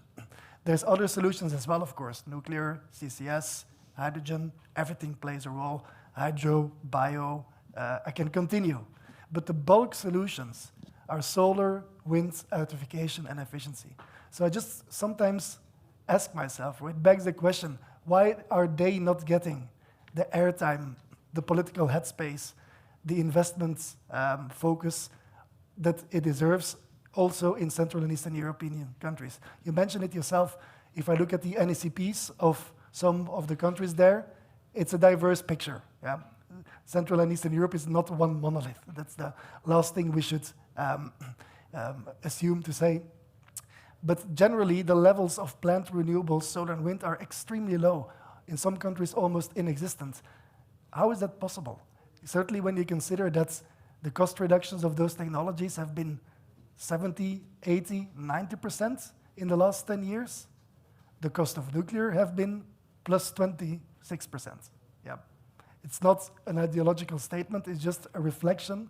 There's a bit of realism I think we need to inject in this conversation. Well, it's not just the cost of renewables, also the fact that you mentioned in national climate plans, all of member states are applying for and getting new funds from the recovery fund. And they should, so it's not about the money then, because if they get the money to build new renewables pipelines, what could be the excuse then? If the money is not a problem, if it's not a financial reason. I'm seeing some shifts, and maybe it's worth posing this question to the rest of the panel as well. But for example, in ČEZ, the Czech utility also represented here, you see some shifts, I think, in investment portfolio in the direction of solar and wind. So one could say that the news is trickling down, or the realization is maturing, that this is an important set of technologies for, I'm repeating the question of this panel, a resilient, affordable, and decarbonized energy system. That's what we want. So honestly, I'm bringing you good news. Yeah? The clean energy transition and the energy security agenda are very well aligned, and we should make maximum opportunity of that. Zuzana, you've been called a little bit here in the discussion. Would you like to comment on that as well? Thank you. Well, Dries was right in a way that ČEZ Group has just recently adopted a new vision called the Czech Energy for Tomorrow, which is based on the massive development on renewables. And he was right also in saying that there was not enough development of renewables in the past. So in that way, I fully agree. On the other hand, I think that if he talked about the bulk of the solutions for the future, nuclear must be there. Because if you take, for example, the Czech Republic, yes, there will be a big development of photovoltaics, but even with limited potential, so we can put photovoltaics on the roofs, we can use brownfields. But if you take, for example, wind, we have very limited potential on that. So if we want to decarbonize, and we as a company, we said that we will phase out coal by 2030, and the Czech Republic and the Czech government has declared that they will phase out coal, let's say between 2030 and 2038. If we want to achieve that, we need nuclear. Nuclear will be part of our portfolio, and without that, we will not achieve the target. The other thing is that all the solutions that will be implemented and adopted must be affordable, but not only regarding the environment, but also from the social point of view.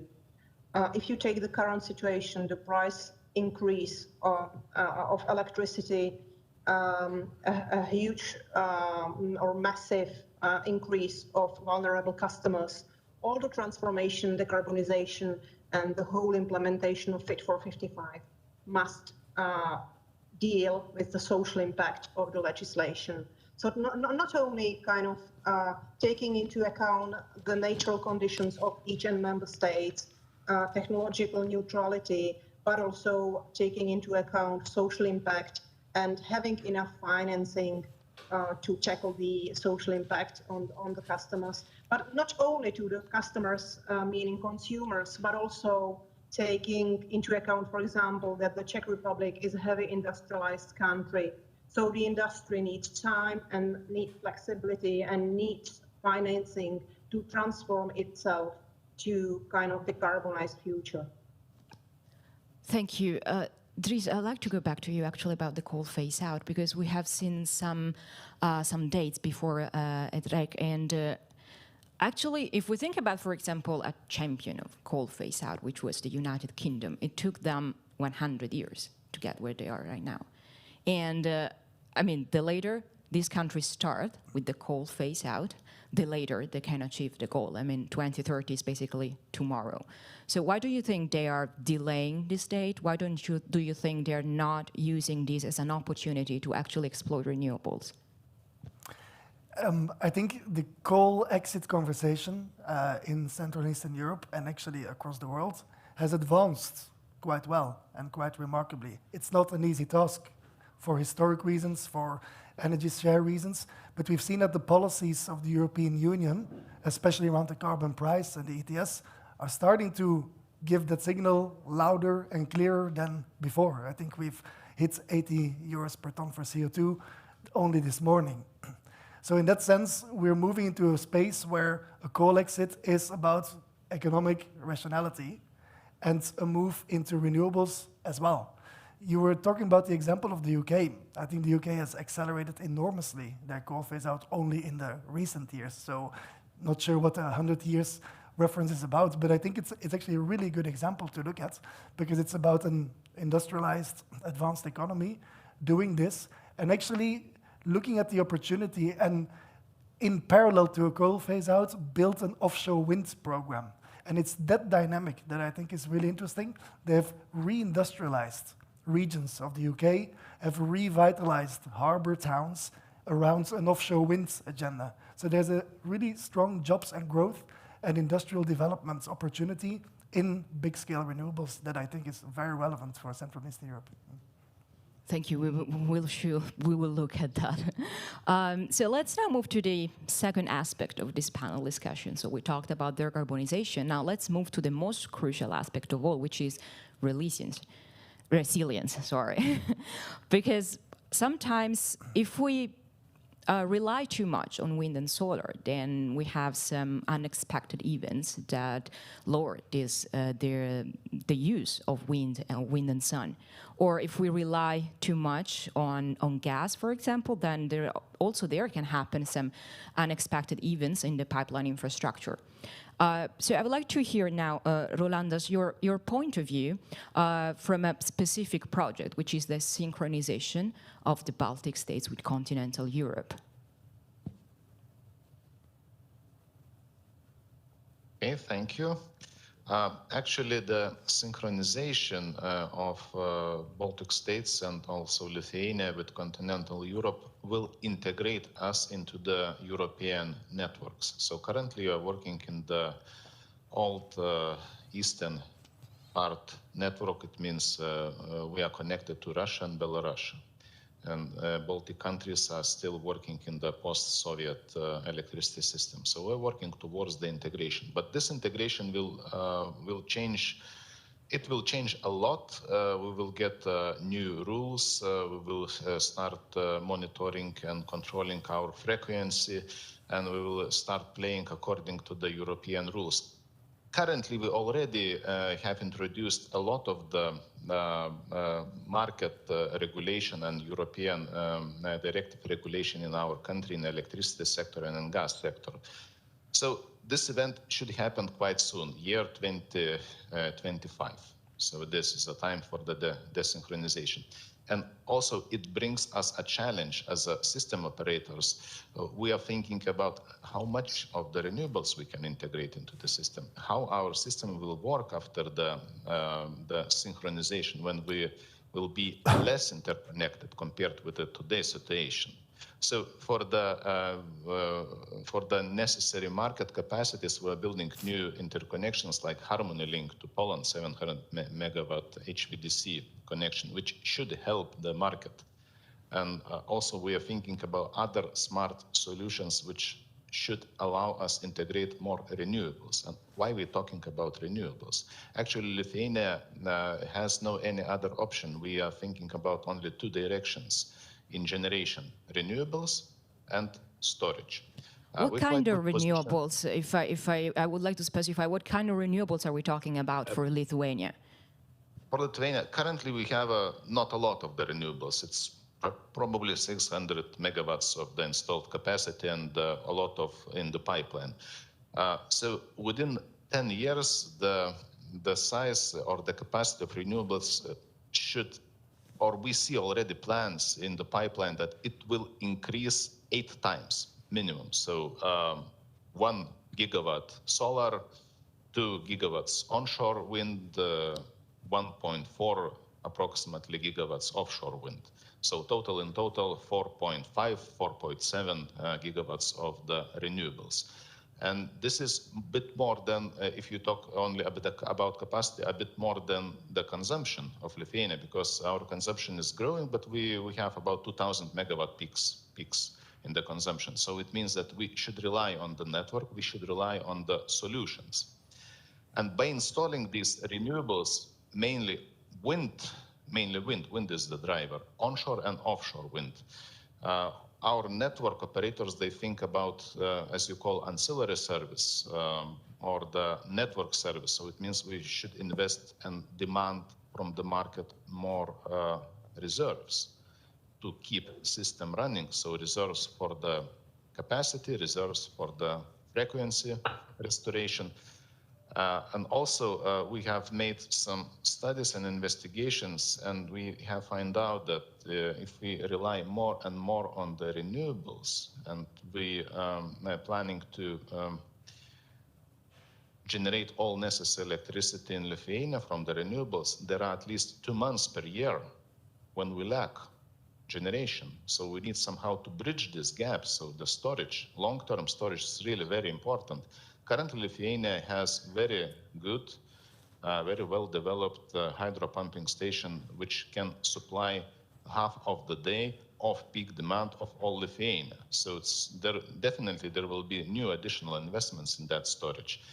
Also, we develop new 200 megawatts lithium-based battery storage, which is probably the biggest project in Europe. But lithium batteries is good only for 1 hour, not more. And also that will serve for the stability of the frequency, but it's not a storage that we need if we plan to be 100% renewable. So we need long-term storage solutions. Either it will be gas, either it will be hydrogen, I don't know, but the hydrogen technologies, they do not develop so fast. So renewables, they develop fast, but hydrogen technologies, they are lacking behind. And the costs currently are quite high. So these are the topics that we have on the table and trying to tackle them. But are we talking about storage for Lithuania or storage that can be also exported? Because if you say that the renewables will actually provide for more the consumption of Lithuania, there is also a plan for exporting? Yes, so yes, of course, the interconnections, they help us to lift ceiling for the market. It means that we can produce more and sell more than we consume. But there is a question for the business. What's better, to export surplus or maybe to produce something from the surplus of the electricity? Maybe hydrogen, green hydrogen for the other sectors, or some ammonia, green ammonia for the storage of the energy and using them for as a fuel when it's necessary. So yes, we are good interconnected, and we are playing in the common market. At least Baltic countries are really very good interconnected, and your point is really very relevant. I think we should look at the energy transition not from the country's point of view, but from the regional point of view, and develop roadmaps that will cover the scope of the not one but several neighboring countries' development. Sure, we already have some hydrogen. Well, we're going to have some hydrogen corridors. We have gas pipelines interconnectors. It would be great to also have renewables interconnectors about that. But you mentioned, for example, that there is a gap. So there are moments when there is no sun. There are moments when there is no wind. And so if we don't have storage, then we need an alternative. And here I would like to actually ask Eric this question, because if we move and we use another source, it can be nuclear, it can be gas, only for those moments when we don't have sun or when we don't have wind, isn't it a little bit of risky for these other sources to be used only for a certain period of time? Is it going to be expensive for them, actually? So my question is, how can capacity mechanisms contribute to resilience? Thank you, Claudia, for this question. Yes, of course, capacity mechanism is a very important set of tools left to the disposal of a transmission system operator. Capacity mechanism instituted by the transmission system operator here in Poland in early 2016 was a sort of milestone of my first term in the chair of CEO of our company. And as it may sound a little bit surprising, I would dare to say that it doesn't solve all the issues at hand. It's not a universal toolbox that would solve generation adequacy concerns, that would prevent us from the old economy taking its revenge on the four heroes. Old economy taking its revenge. I borrow this citation from Jim Carrey, one of the heads of commodities at Goldman Sachs. It was one of the most clever interviews I have read in Bloomberg for recent few months. And I think this is the current situation, this energy crunch in Europe. These four heroes, Dries told us, won't propel the economy, won't propel our factories, won't propel our electric vehicles, because electric vehicles are not self-propelled cars. Everything requires stable supplies of energy. And I think multi-commodity market is far more important than capacity market itself. At the moment, we have an energy-only market paradigm in Europe with some exceptional capacity mechanisms instituted from here to there. And I think our target, our aim, should be facilitating multi-commodity market. Daniel told us about inertia. There's not only inertia, there are also fast reserves, ramping up reserves, ramping down reserves. All these commodities that are at the moment ignored by the regulators, by the policy maker in Brussels, by the local governments. These commodities play a role of sort of fuel that is transformed by a transmission system operator in reliability seen as a service provided by the TSO to its customers. So I think that we should enhance our discussion onto the multi-commodity market. Thank you. So capacity mechanism is not the solution, it's part of the solution, as well as nuclear is part of the solution. So Susanna, what other low carbon sources we can actually use to achieve these decarbonization targets and to increase the resiliency of the electricity system?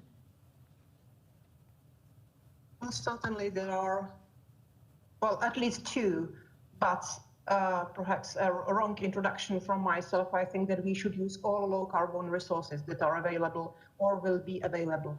So as I said, at least in the Czech Republic, the energy mix will be based on two fuels, renewables and nuclear, or nuclear and renewables. The energy consumption is somehow talking about 40 to 50% of nuclear, and the remaining part is being renewables combined transitionally by natural gas. So, but for how long? Sorry, Susanna. For how long should we use a combination of everything? Because we have some dates. We have 2030, 2040, 2050. What happens after 2050? Should we keep using both sources?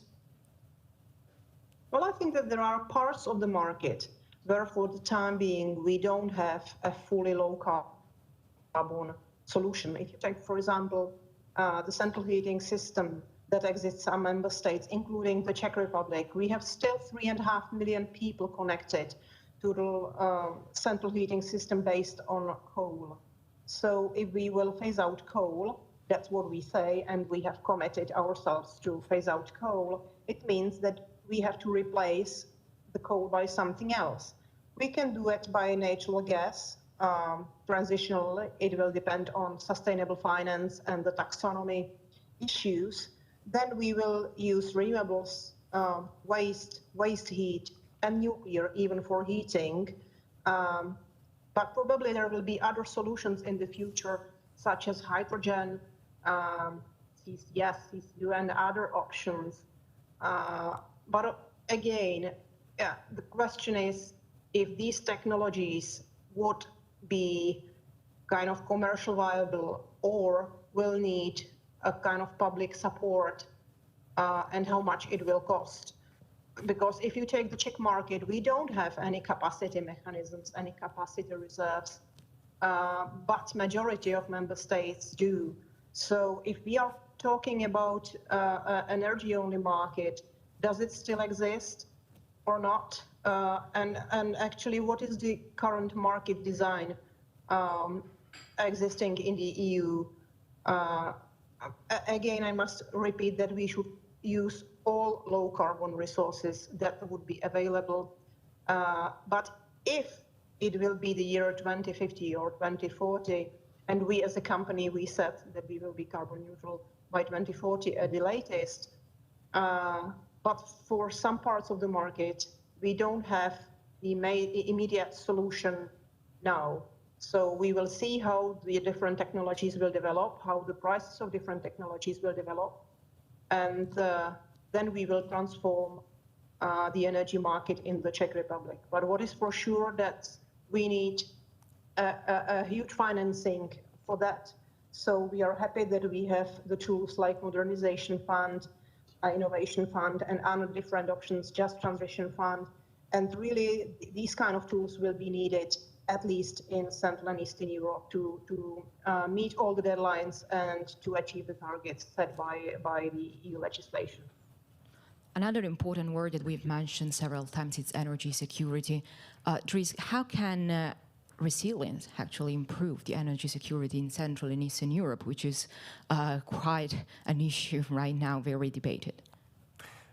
It certainly is, and I think energy security is particularly important in Central and Eastern Europe, and it's also quite relevant today in the price and the gas price crisis that we're seeing.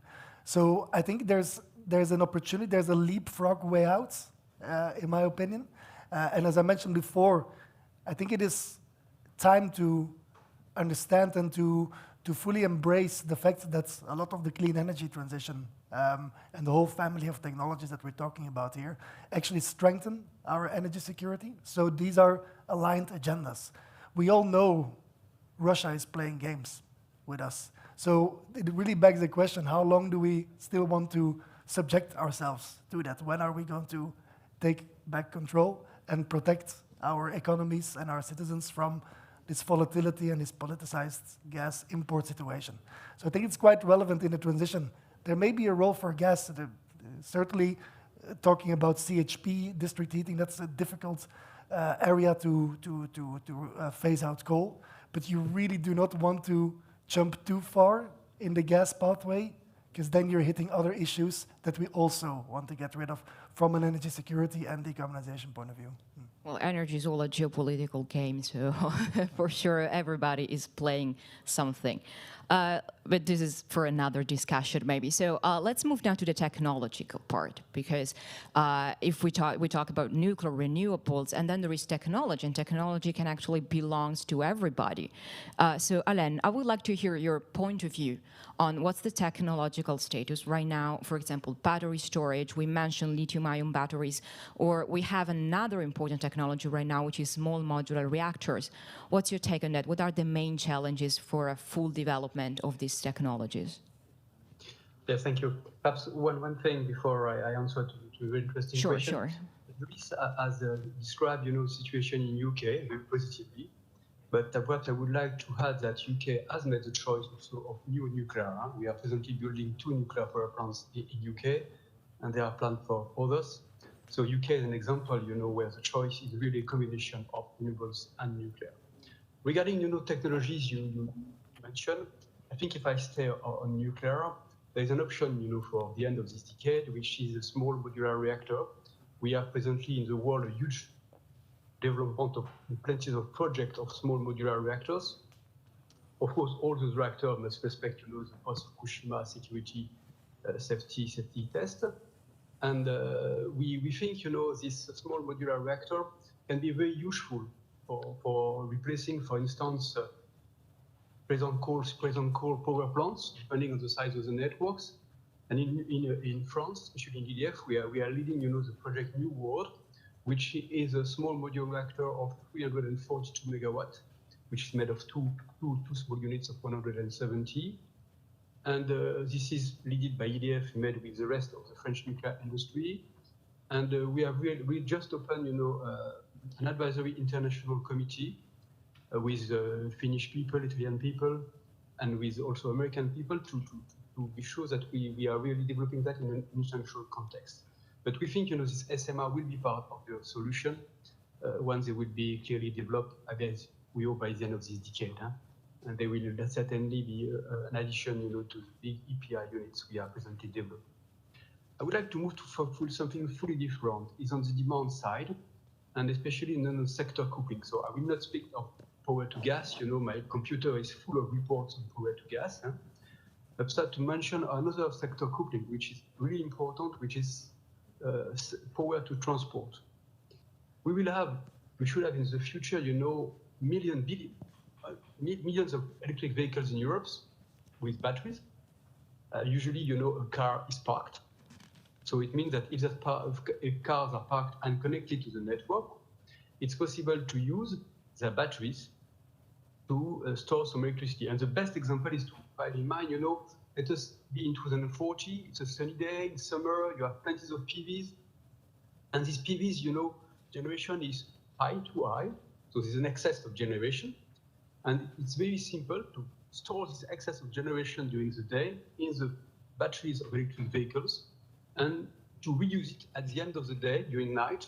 So we'll manage the way you need to manage, the potential excess of renewable generation on one day.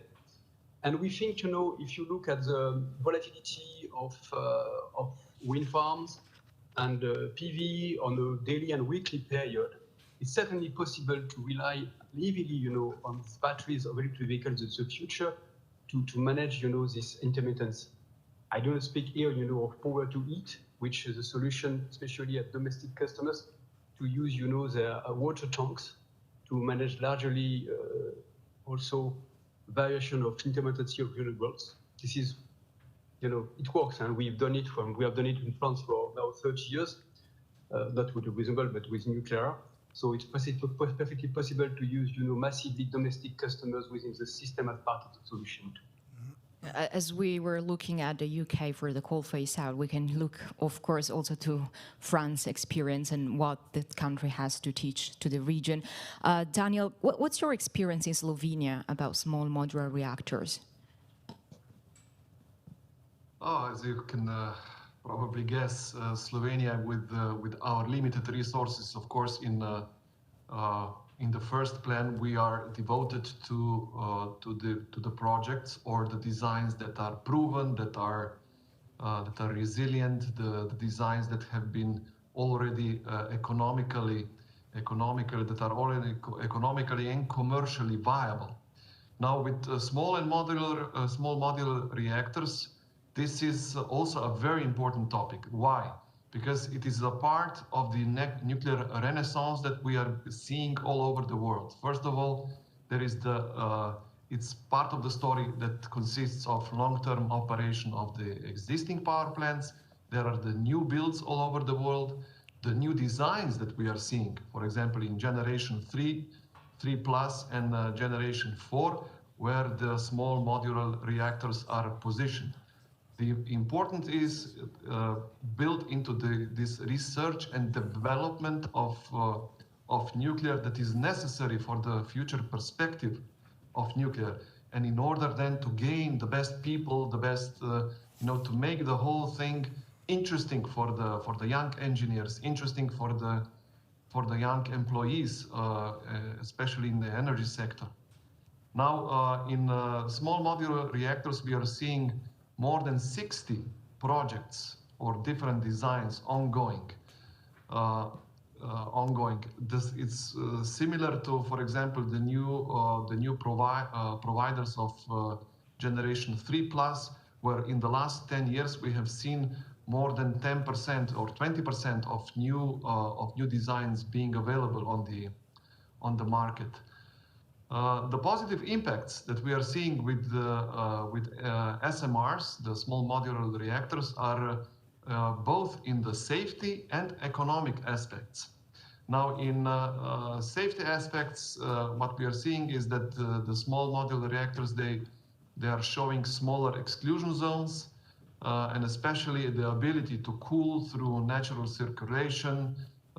That's why they also need fewer components.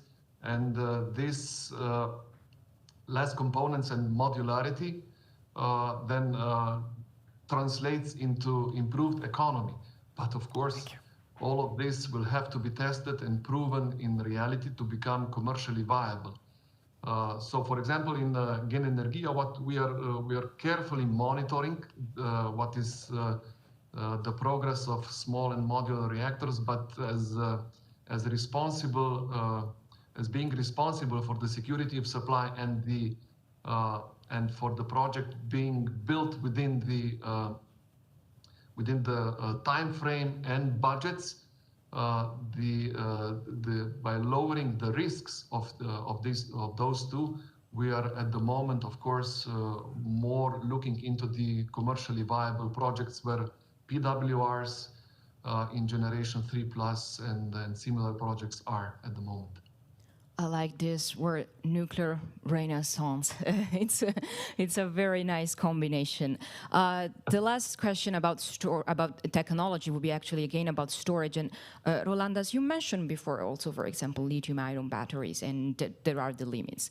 And Ellen was talking about electric vehicles. Sure, it can work perfectly there if there is the right charging infrastructure. What about households, for example, that cannot work for households? How do we overcome the limits of storage right now?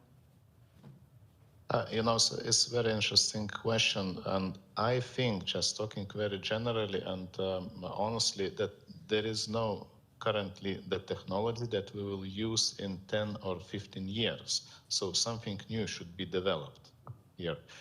Actually, batteries, electric vehicles, and other solutions, they provide short-term and limited capacities.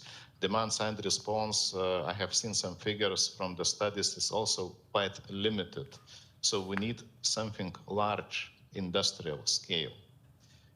On the other hand, we then have to limit and intervene into the market and limit consumption, because if the supply will not be available at that moment, or the third option, just to use fossil fuel and pay high prices of the CO2 allowances. So I think something should be developed, but what a little bit concerns me or scares me that we had first installations of hydrogen 20 or 30 years ago, first power cells. But technology during this period have not developed a lot. Currently, we do have probably only about 40 or 50 megawatts of the hydrogen units installed in Europe as a pilot projects. So we need large scale, and we need the government or European Union support and very clear message to the market and very clear message to the industry that we need it at a larger scale. Only then we will be able to, by using all available resources and research and development potential, only then we will be able to transform our energy system. Year 2050 will come quite fast. It's only 30 years till we have to be carbon neutral. And some countries claim even earlier. So I think it's a lot of things must be done in that area, and nobody knows currently how to achieve this. So we have to be carbon neutral by 2050. That's the target, yes, but how are we going to pay for that? So we're reaching the last aspect of the title of this panel, actually, which is the affordability of the electricity system. And so I would like to start with Zuzana. What do you think is the most cost-efficient way to reach carbon neutrality by 2050? Well, again, I must reply in the same way as I replied to your previous questions. I think that we must use all technologies and try to be the most cost-effective as possible. And we have to take into account the conditions that exist in each and individual member state. So again, going back to the Czech Republic, if you take that we have still like 30% of coal in our energy mix, and I said that we will phase out it. It's not about political decision when we will phase out currently. We will phase out naturally based on the market conditions, because if you take the price of emission allowances, just yesterday I have looked that the price was around 80 euro. So it means that even the price of emission allowance is higher than the price of electricity as such. So if you take these kind of prices and put it together, it means that the coal will be phased out naturally sooner than politically set at majority of member states, or there will be a huge need for public support and state aid, which must be approved by the European Commission. So what we do as Czech company in the Czech Republic, we have already started the conversion of our power system based on coal to low carbon resources. As it has been mentioned, there will be massive development on renewables. I am happy that we will have auctioning scheme for renewables for public support for the time being. It was not the case. And the support was based on the system from 2009 and 2010. Secondly, we will build new nuclear based on a kind of combination of CFD and PPA. CFD already applied in the UK, and as kind of specialties put there to make it more kind of PPA contract than CFD. And then a natural gas, especially in the central heating system, as I have already mentioned, for a limited period of time. And then there are kind of solutions that have been mentioned, like small modular reactors, where we see a potential, but in the long term. It's not something that will ensure the security of supply for the moment.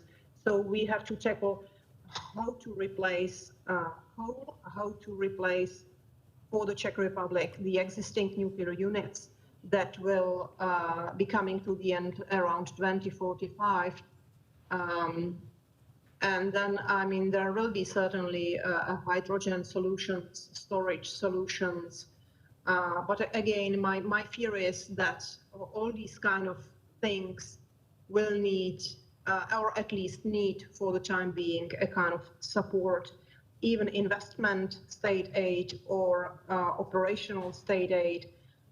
So the question is actually how much it will cost, not only to kind of citizens living in the EU, but also the governments and the states in the EU. I'm not saying that we should kind of give up this path. I think that we are on the good path, and we need to decarbonize, and we need to tackle climate change, etc. But it will be very difficult. It will be very costly, and we must kind of pick up the solutions that will be kind of the least harmful to all of us. Yeah, there are still a couple of things that are expensive. And Eric, are you still with us? I don't see you anymore. Okay, you're here. So because we need to make some investments in the grid, for example, to change it, to upgrade it, how can we make this change cost effective? Of course, grid is a very foundation of this energy transformation. However, I would like to stress once again that there's no grid adequacy without generation adequacy. So generation first, in order to enable us as a transmission system operator to connect anything to the system, and then grid reinforcement or grid enhancement investments. A plethora of combinations is possible. Now at the PSE, we look into HVDC technologies as another step forward to integrate massive renewables fleet to be built up by generators in northern Poland. So we look forward to investing into a very large high voltage direct current line from northern Poland to southern Poland. And this is the main step in this transformation, because this transformation in Poland means making things completely opposite. To date, the pattern of flows of electricity in Poland is from south to north.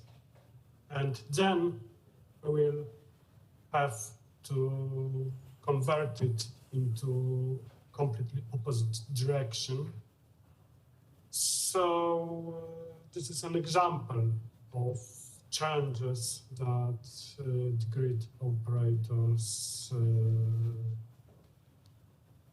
are going to face. Thank you, Eric. Now we have a few questions coming from the audience. The first one is, offshore wind generation is supposed to be more stable than onshore. So to what extent can it contribute to resilience of the power sector? I don't know, maybe Rolandas, you want to take that, or? Yeah, very shortly, thank you very much. Yeah, so yes, true. The factor comparing the generated electricity from the offshore compared with the onshore, of course, is higher. So you get more megawatt hours from megawatt installed in the offshore rather than onshore. But still, there are periods in time when you don't get enough generation if you rely only on the renewables. And these periods could last long, months and up to 2 months per year. So this bridge you have somehow, this gap you have somehow to bridge. But currently, I don't see any other renewable solution, renewable generation solution, rather than the offshore wind, which is it's the best solution. And the cost actually depends on the CapEx and OpEx. When you invest, the marginal costs are really low, so you can get really very good surprises on the market. It means that the total electricity price can decrease if we have enough offshore wind generation. So there is a huge potential towards the downwards price trends. So mainly, yeah, offshore wind is a good solution. Thank you. Let's move now to another question. Just raise your hand, whoever wants to take that. The question is, what has to change in the EU legal framework to make it easier to build new nuclear power plants on time and within the planned budget? Who would like to answer to this question? Oh, we have 2 volunteers. Susanna, you can start. 3 volunteers, actually. Well, I think that basically we don't need any kind of specific legislation that would enable the construction of new nuclear units, because it's basically kind of regulated at the national level. On the other hand, I think that we need to ensure that the EU will not adopt legislation that would hamper the construction of nuclear units. And I'm talking specifically about a sustainable finance initiative. So we need that basically the political dimension of kind of assessing all sources is kind of being decreased at the minimum. And again, kind of science-based approach to all fuels and to all sources will be somehow followed. And if nuclear is properly classified within the sustainable finance, then, I mean, we don't need any specific condition for new nuclear build within the EU, I think. Alain, you wanted to add something to that? I think it's difficult for me to say more than what Susanna has just said, frankly speaking. And perhaps just to recall that for nuclear, in terms of classifications, the taxonomy, sustainable finance, we have the GRC report, which has been published last spring, and which is a very good basis, we think, for preparing, we hope, the coming delegated act, which spoke of nuclear and maybe of gas too. Daniel, very briefly, if you want to add something. Actually, I would. On the national level, it's important that nuclear is included, and nuclear new build is included into coherent national strategies with the goal to protect the economy against the risk of climate change. This is extremely important. Without these strategies from the national part, all other, not only nuclear, but also dispersed renewables or gas projects will have problems coming online. Of course, including into supranational regulation as EU's taxonomy is also important. That was told by my predecessors, but there is another one, the third one, which I believe that we are a bit shy to mention, but there is a so-called Euratom Treaty. This is the baseline treaty of the European Union, which stipulates that the European Commission, that the European institutions are the promoters of nuclear in the European Union. This is sometimes, I believe, that a bit ignored, but it's also an important step towards the new build, towards the decarbonization of the whole European Union. One more question is about hydrogen. It says, when do you think hydrogen can be ready to play a significant role in power sector in Central Europe? So who is the hydrogen expert among you? Dries. Must be me, no. No, but I think the role of hydrogen is an important one to get our head around, because hydrogen is, of course, something that you need to produce. Yeah, it's not a primary energy source, so it comes from somewhere. And hydrogen will be absolutely needed in a net zero economy, but we will have to be absolutely clear which end-use sectors to prioritize. And I see a little bit too confusion on that debate today. If you look at the European Commission, there are some upcoming proposals on the gas decarbonization package. It's a leak, so it's not an official document, so it's hard to debate in principle. But there's a real risk that the Commission will go for general blending of hydrogen in existing gas networks to households, buildings, and agnostic end users. That would be a real waste of hydrogen. I think the colleague from Lithuania also mentioned it. We will need this in the power sector for balancing, for phasing out gas, the last percentages, basically. So it's really important that the strategy on hydrogen is end-use specific in industry, in aviation, and in balancing for the power sector. And please, let's not waste this with blending targets that are agnostic in the end-use side. Thank you. So we've reached the end of our panel discussion. So I have one last question to all the panelists. You have to answer with just one word, so it's very quick. Let's go back to the beginning. The title of this panel was How to Make Electricity Resilient, Decarbonized, and Affordable. What comes first? What we should target first? Resiliency, decarbonization, or affordability? Dries. Well, honestly, I'm going to answer like the times have never been better than combining the three. They are aligning more and more around clean electricity, solar and wind in the first place. That was the diplomatic answer. Let's get now to the speakers online. Susanna? I think that we should follow a kind of reasonable, non-idealistic approach. Eric? Resilience first. Very right to the point answer. Rolandas? I think we should look from the regional perspective to utilize the best options that we have, not from the sole country's perspective. Alain? I think it's difficult to choose amongst different three. We have to be able to come a solution where we have the three. And Daniel?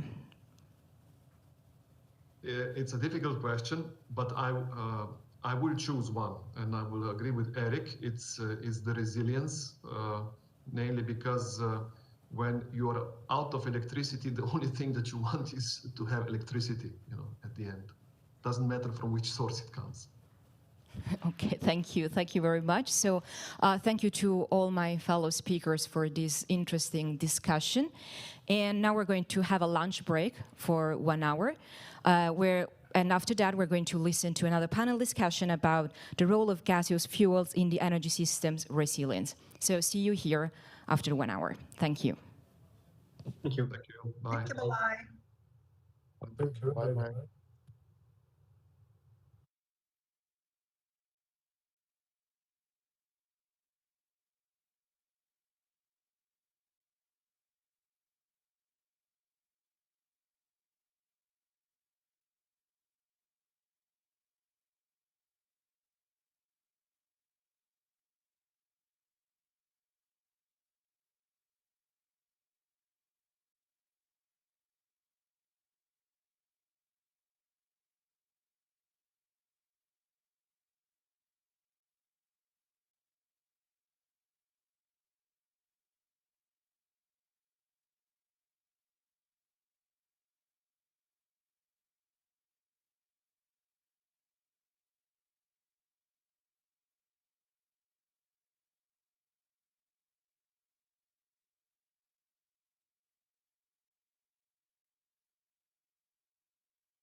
Got it here.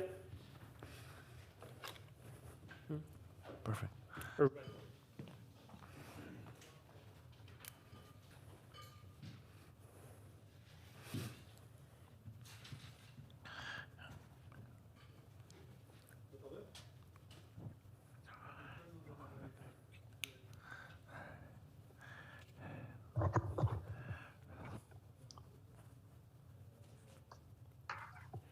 Good afternoon, ladies and gentlemen.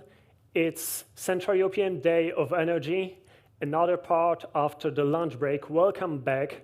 Now we are moving to the second panel of our conference, the one devoted to the role of gaseous fuels in securing energy system resilience. I'm passing the floor to Andrei Barku, our moderator.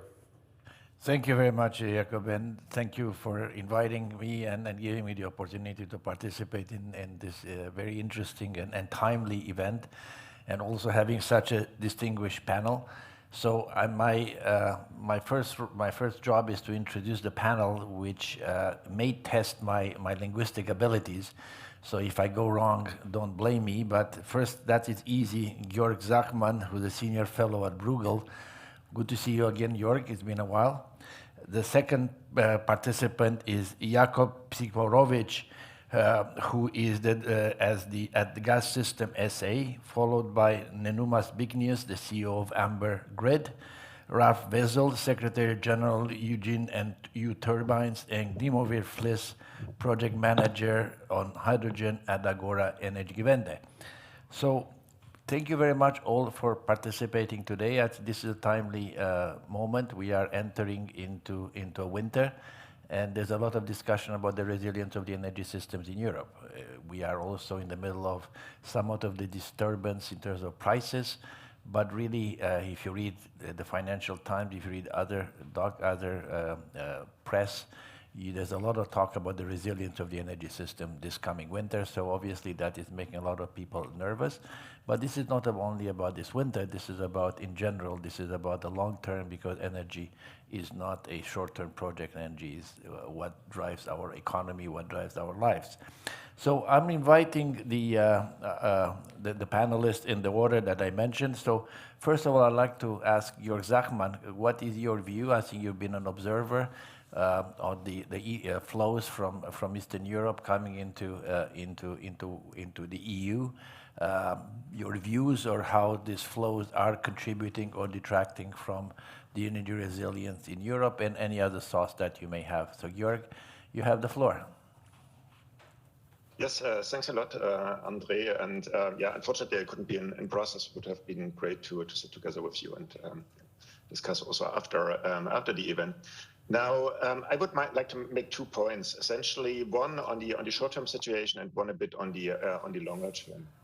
On the short-term situation, as you mentioned, Andrei, we have been tracking it at Bruegel, where we have a little data interactive website, the gas flows coming in from all different input sources, including LNG, and the storage levels. And yeah, as you all know, we can very well show that this is probably the most tight situation ever experienced in the gas market, and this is most likely due to a mix of a tight global energy market, but also then a dominant supplier essentially using its position to extract rents and concessions. So we see Gazprom storages being particularly empty. We're seeing gas flows from Russia through different pipeline systems being affected in very different ways, and some playing between those pipeline systems.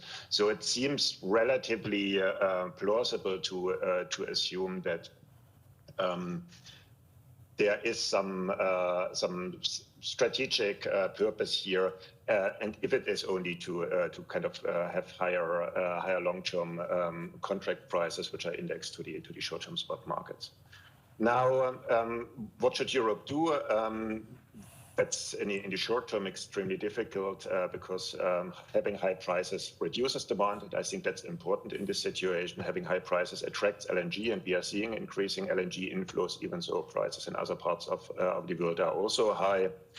and therefore I think playing on the wholesale market is certainly the wrong signal. And just allowing Russia to get Nord Stream over the finishing line will most likely also not be a sensible solution, because it will in the long term only allow then Gazprom to use more flexibly the different flow options that they have to discriminate between European countries whom they're sending the flows, and potentially pushing for discriminatory long-term contracts with different consumers. So I would rather not go down this road. Now, that's still the short term, because in the long term we want to decarbonize, and then the role of gaseous flows in energy system resilience might change quite dramatically. And I'm very happy to have this opportunity today, because we just published 2 weeks ago a long report for the European Parliament on decarbonization of energy, in which we are discussing quite extensively hydrogen and molecules, and so the role of them for decarbonization. And the one big conclusion that most people share now is that electricity's role in the energy mix will increase dramatically. But there are 2 remaining big questions, which are seasonal flexibility and hard to abate sectors. And for both of them, we still have big question marks and different options. So for the flexibility need, we might have nuclear, which doesn't have production seasonality as much as renewables. We might have storage. We might have backup plants. For those backup plants, we might need more power plants, but maybe less gas, because they're only running few weeks in winter. And we might have demand response, which I think is still an underappreciated source of flexibility in also in the industrial sector in Europe. For the hard-to-abate sectors, again, it will depend on the sector, but electricity might play a role in some of them, but molecules in others. And for me, the crucial question at the moment, or one that I find most interesting to discuss, is a bit where will we have the demand for energy then? Because that seems to start to become a question, whether we put essentially the demand where the supply is, whether we have to do all the energy-intensive processes where they are currently situated, or whether there are some ways to replace transporting of massive amounts of energy with replacing some by transporting primary materials. Now, where does that leave us? So, for the role of gaseous fuel in the energy system resilience. So, my take would be that we need in the short term some market-based tools for diversification. So I don't think that strict storage mandates also are really the right tool. I think there are more market-based approaches that leverage all the flexibility that we can have, including demand side, but also storage alternative supply options. The amount and the capacity of gaseous fuels and gaseous infrastructure will be 2 different questions. It's a point that I would like to highlight. So I would believe that the volume of gaseous fuels that we are going to use will decline substantially. But the capacities, the infrastructure that we need for that might stay less constant than some might expect. So we might need more gas-fired power plants for backup. We might need the storage there for wintertime situations. We might need the pipes. So figuring out what the right layout of that is extremely difficult. It will depend on many political decisions. And the question is a bit, how do we get there? And here, it is important that we have discussions as the one today, and the one that we are having will have in the Parliament on the revision of the gas package and others. But I think it's also important that the member states come up with plans and discuss them among each other to see a bit where the direction is going, because otherwise we might end up in a situation that we now build the wrong things, or we don't build the right things that we need, because we all do a wait and see approach. And we see that this winter that not having invested so much in renewables expansion in the past years is falling on our feet, because everybody has been waiting and hoping for others to come in, or not being sure that the market signals are right. So there needs to be maybe there needs essentially be to a stronger push. Now, a final point that I want to make is when doing this study, but also doing other studies, what I observe more and more is how little authoritative data is there available on the European level on the energy systems, and how contradicting things are. How Eurostat is not really up to the task, but also others. We don't know very much about demand in different sectors, about the technologies that are currently available, what capacities are there. And we need to discuss about security of supply in an environment where all these data are not available. And I think this is a public good that needs to be provided by somebody. And if we want to conduct a multi-trillion energy transition in Europe, we need to have something like a European Energy Agency to essentially provide us with the necessary authoritative information to be able to do our planning correctly. Thank you very much. Thank you, Georg, for this. There are many questions that percolate through my mind. The first one is going to be whether this is a one-off, and whether this is going to be tested again and again, and why is that?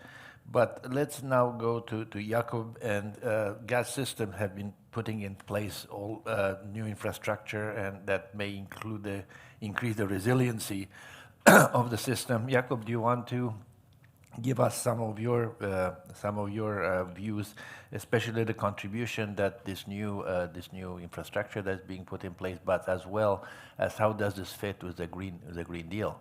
Because in increasing gas flows, it also is seen in certain quarters as contradicting the Green Deal. Go ahead, please. Thank you very much, and thank you very much for the invitation and having possibility to have a panelist in this very important and interesting conference. As concerning flows, we need to still underline the issue of demand. So within Poland, we have very specific situation. The estimation of the consumption of the natural gas for 2021 is about 18.5 BCM, but we have done kind of the estimation where we are heading.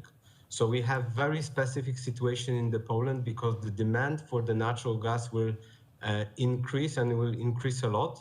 So about 2034, we are even expecting to have a consumption about of 37 BCM per year. Why it goes like that? Because we have, let's say, lots of challenges concerning the decarbonization process. We are having two main sectors that are demanding a lot of the investments toward the implementation of natural gas. We have the power generation, which according to 2019 was based on the 51% on the coal production. So that makes as well the high prices of the energy concerning the ETS. But we have the heating sector system, which is about 79% demand of the coal at the moment. So these are the two main sectors where we see the huge demand for the natural gas to come. Of course, within Poland, there is in terms of the Fit for 55 and the energy and the climate European policy, we are aware of the decarbonization process, but we perceive that this process will be mainly based on the natural gas, and these numbers are just confirming that. So our infrastructure and new projects, and especially the new connection that we are finalizing next year with the interconnector with the Denmark to get the resources from Norway, the expansion of the LNG terminal in the Świnoujście, Polish-Slovakia, Polish-Lithuania interconnectors of the crucial importance for us in terms of the flows. But with the respect of the demands that we see, we perceive that there is as well a role for the new LNG terminal to be built in Poland, the FSRU in the Gdańsk Bay. So that means that we have a little bit, let's say, comparing to the European, a more specific situation where the natural gas is of a crucial importance for our economy and for the, of course, in terms of the security of the supplies, which will be done with all those projects which I have mentioned in that moment. So we are having lot of the needs to have the relevant number of the natural gas in Poland still to come. Well, thank you very much, Jakub. Let me move on then to Nenumas Bignius from the CEO of Amber Grid. I think the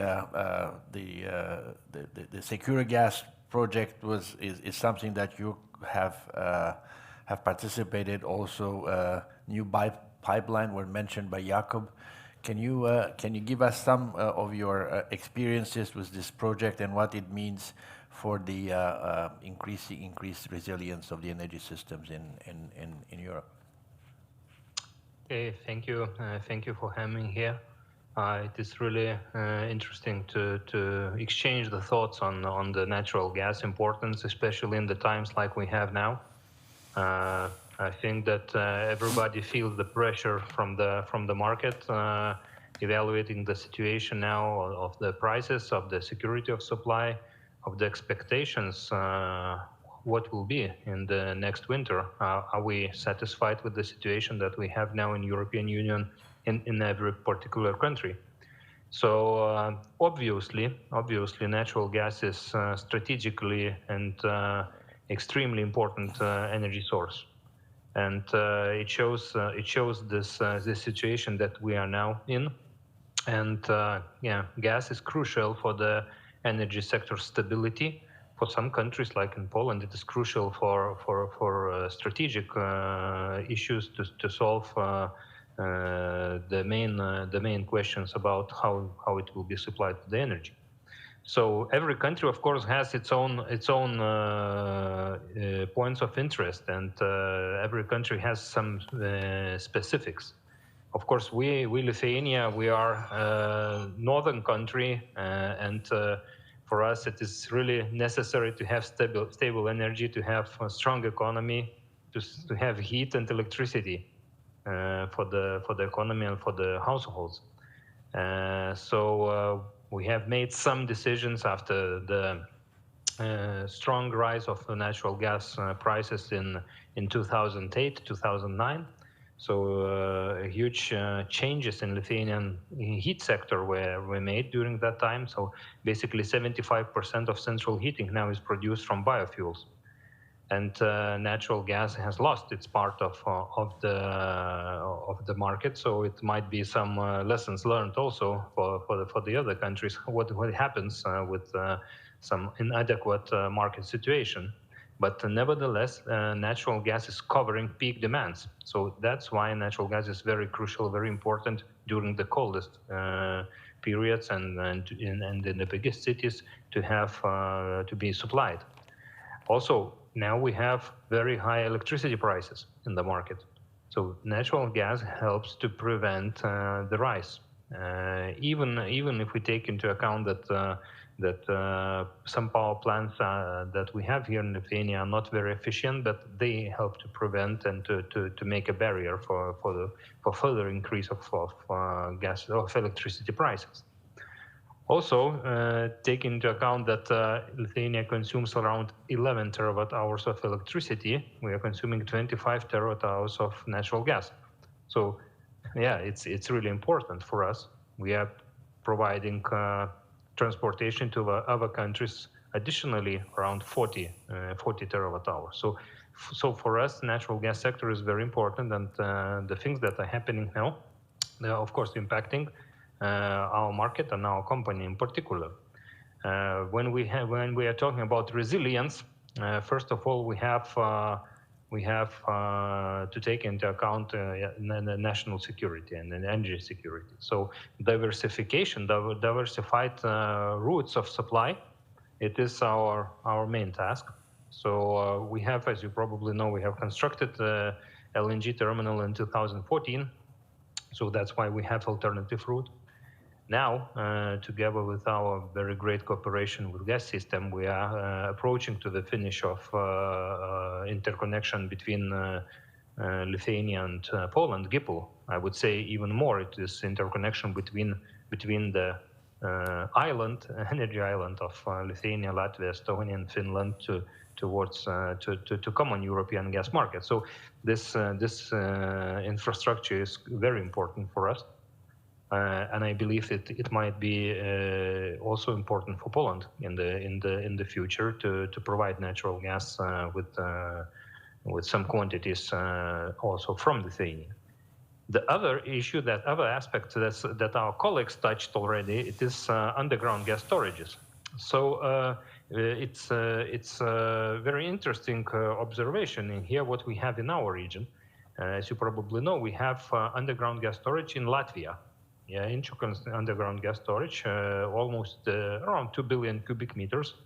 It is filled with 80%. So not a bad figure for the days like now. And what do we have in our market at the moment? That's very interesting. Usually the price in Get Baltic trading area, so in Latvia, Estonia, Lithuania, and Finland, was few euros higher than in EEX gas market. What do we have now? In the latest few months, we have prices lower than in the common, in the biggest European markets, from a few euros to up to 10 or even 20 euros per megawatt hour. So it's very interesting to think about that, how the underground gas storages are impacting the market. I'm not talking even about the security of supply, that is also crucial instrument to be sure that you will have what to supply to your power stations or boiler houses or factories. But also it makes an impact on the economy. So probably that situation with underfilled gas storages, it might give some thoughts about what's going on and why it's going on. So maybe some lessons learned should be also from this situation, as you mentioned before, that nobody knows. Is it one of a kind situation with this pricing, or it will be used very often in the future? So what lessons can we learn? What can we do? How can we prepare for the future, not to be so weak in this case? So for us, natural gas, we are not a very big consumer, but natural gas for our energy system and for our national security is really important. So we're making steps, and together with our partners, I think that we're getting into a better situation year by year. So, yeah, thank you. Thank you very much. Let's move on to Ralph Wetzel and your views on how what is the role and how resilient and how versatile is gas and gas infrastructure in dealing with the energy resilience. We heard energy resilience, energy security. How do you see that? Yeah, well, thank you for the invitation, and thank you for inviting me to this very interesting panel. Now, I represent the manufacturers of gas power plants, so either turbine-based or reciprocating engine-based. So our look, of course, is a bit different than the one of a supplier of gas or being in charge of an energy system in the country. But when looking at the role of gas power generation, I think in the future, I believe it's essential to clarify three things that very often get mixed up. And the first one is really gas power plants do not compete with renewable power generation, but they complement them. This is what we need to keep in mind, and I'm going to say a few words about this afterwards. The second thing, we very often mix the technology of a gas power plant with the fuel that the plant uses at this moment. They are not natural gas power plants. That's important to keep in mind. And the third point was already mentioned by Georg partly. that we need to distinguish properly between investments in capacity and the energy produced or the gas consumed with this capacity. I think that for the future is an important difference. Now, on the first point, I think we all agree that we have to build huge capacities of renewable power generation, and that the target has to be that they cover as much of our growing energy demand as possible. And as gas power plant industry, we do not see the role of the power plants as competing with that. We rather think that our technology can support the growth in renewable energy by ensuring that resilience and backing them up, those renewables, and by helping maybe also to allow a very fast first decarbonization step. And when you look at the different applications, you have probably three typical ones. The one that is often discussed is the coal to gas switch for baseload generation. And honestly, I don't think this has a long-term perspective, because that's what we want to do with renewables. But as an interim step to get quickly rid of coal capacity until the renewables have been growing in the necessary speed, there, I think there's a role to play. This emission reduction is important, and it doesn't lead to any carbon lock-in. We'll come back to that. Now, the second point is cogeneration. I think especially in the Central and Eastern European countries, you have a lot of cogeneration for district heating purposes. And whenever you have a functioning heat grid, then it makes sense also in the longer term in support of heat pumps that combined heat and power, so cogeneration plants with a very high efficiency, play a role and continue to play a role. But the third then is really the resilience solution, because these plants are able to deliver reliable and dispatchable. So whenever you needed energy, and that in unlimited quantities, so also able to cover a gap of several days, this residual load that is also covered in the study that was presented this morning. Now, the second point that I mentioned in the beginning, the gas power plants can run with climate neutral gases. Already today, you have them running with biogas. And of course, most of them run with natural gas at this moment. But they can operate with hydrogen of any color. And there is no carbon lock-in if you build a gas plant today in a way that it can switch whenever there's sufficient climate neutral gas available to this clean gas. We are building our technology already prepared for the use with hydrogen. But now, of course, unfortunately, the amounts of hydrogen are still very limited for some years. So the customers normally will start the operation with natural gas. But we prepare them that it's easy to switch at a later moment at low costs, and I can say a few words afterwards if somebody's interested, to hydrogen operation. And the last point, this difference between capacity and generation. Now, in the longer term, the value of a gas power plant is not in generating an additional kilowatt hour of electricity. The value is, because the renewables will always be cheaper. The value is ensuring the reliable, flexible energy that can be used when needed and as long as needed. It's a bit like an insurance. You sign a contract and pay for the insurance, and that you hope you will never need it.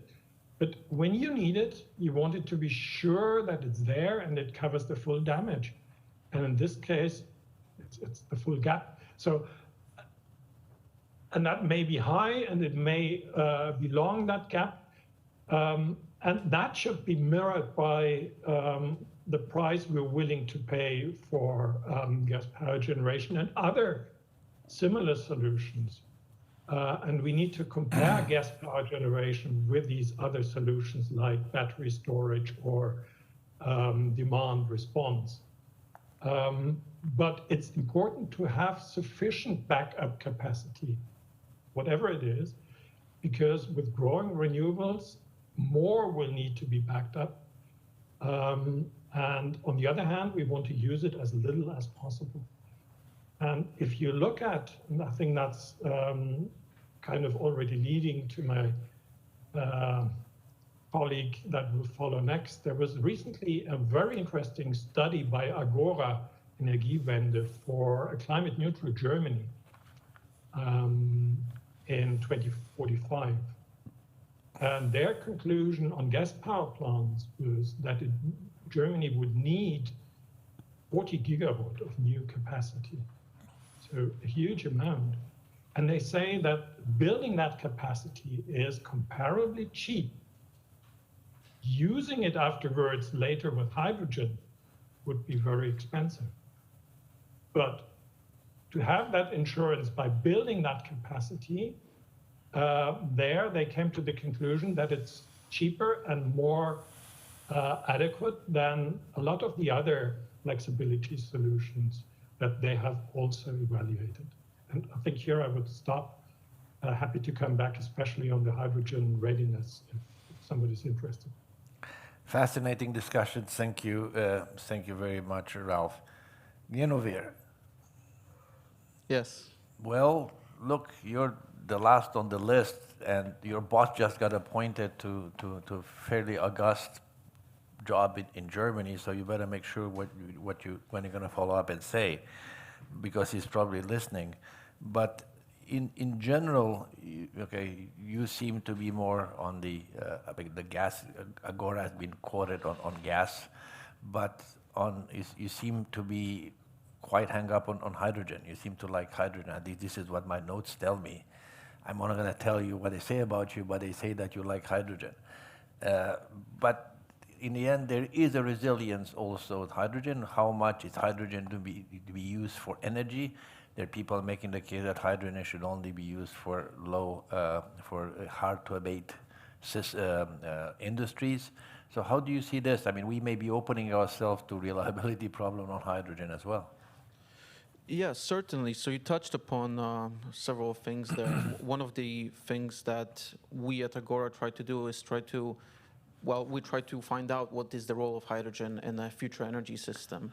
And of course, hydrogen is proposed as this multi-sectoral tool that, it spans different sectors and is an energy integrator.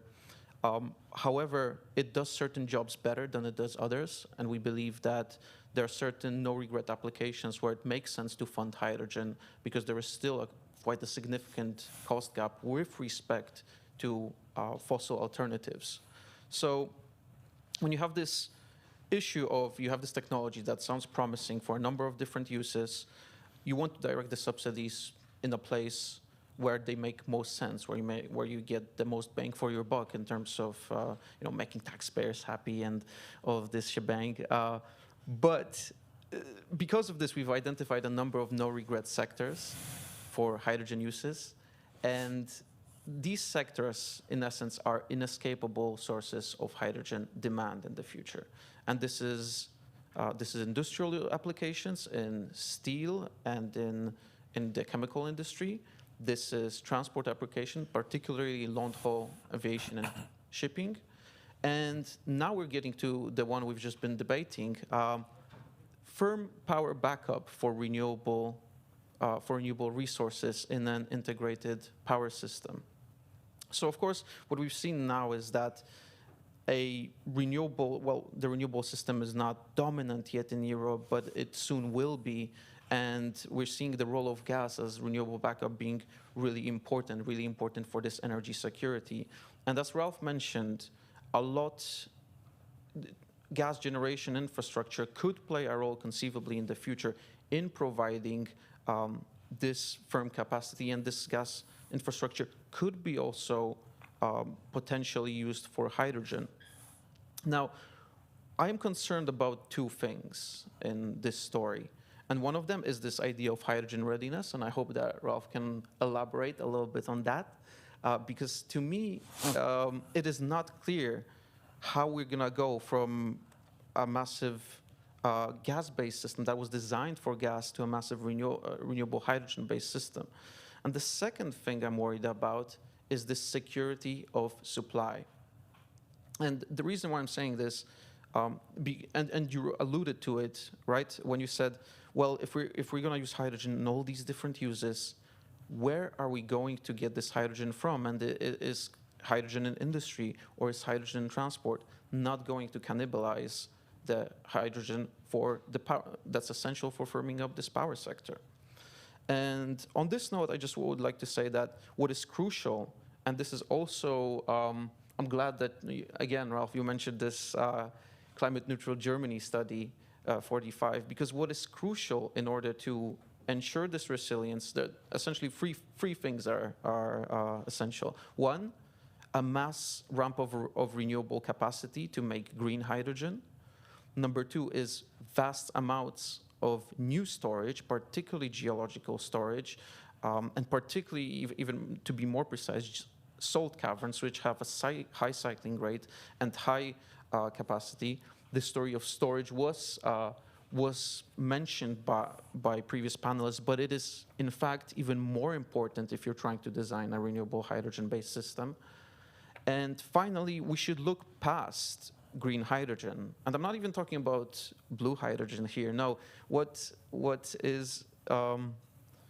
I feel is missing from the conversation is the waste story and becoming more circular, because a lot of our waste products, whether that's organic products, whether that's plastics, or any other waste products, can be turned into hydrogen, and these sources are not seasonal.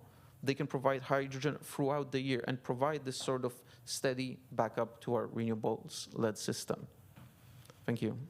All right, so we've done the tour and heard views about the role of gaseous fuels in energy system resilience, and I think most people have focused more on the Central Eastern European theater of operations, but connecting it then to the wider European market.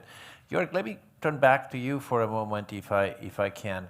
And gas, it's important, or seemed to be important to quite a few people as a transition source of energy and a resilient sense of energy. That's kind of what I've heard here. I also remember my former boss, who, whose environmental credentials were impeccable since he led the '92 Rio conference, always talked about gas being a transition energy source. And yet we see gas getting a bad name. There's no doubt about it, that in Europe it's a struggle in many cases to do that. I mean, look at taxonomy.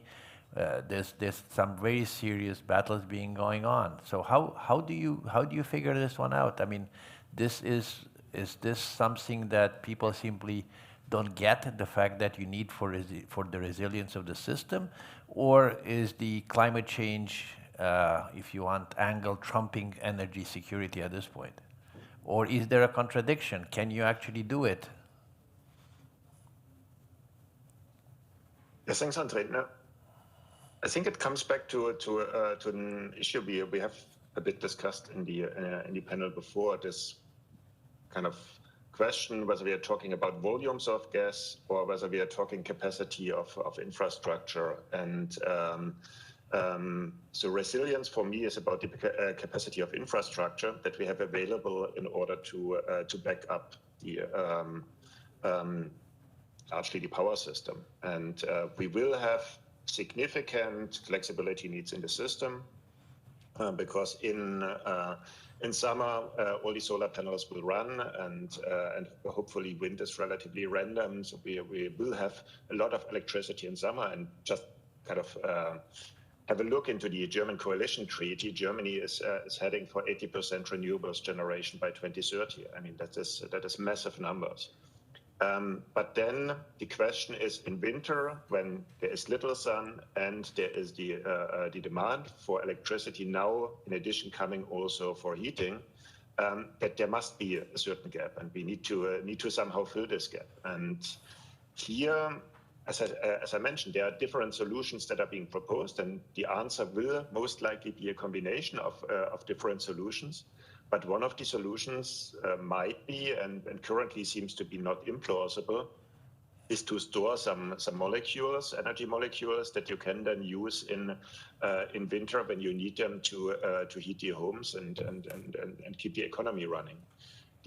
So I think you should not mix the two things. I think we will need less gas imports. We will need significantly less gas imports relatively quickly, and we already had this downward trend. On top of that, we have energy efficiency kicking in. So less gas, but potentially the same amount or more infrastructure. And on this infrastructure side, we are still uncertain. And I think that's what the big also discussions need to be about, because the different industries need to understand what their role on this infrastructure side is going to be. I mean, if you can convince industry to stop producing for 2 weeks in winter fertilizers, then we will have already saved quite a bit of energy. And if you can convince the paper mills also to do so, then they run 50 weeks per year, and 2 weeks they do not run, and you have a significant flexibility contribution. But we don't know whether this is feasible. So here there is still this big game on the seasonal flexibility is still out, and that's what will decide the role of molecule infrastructure in Europe in the long term. That's clear.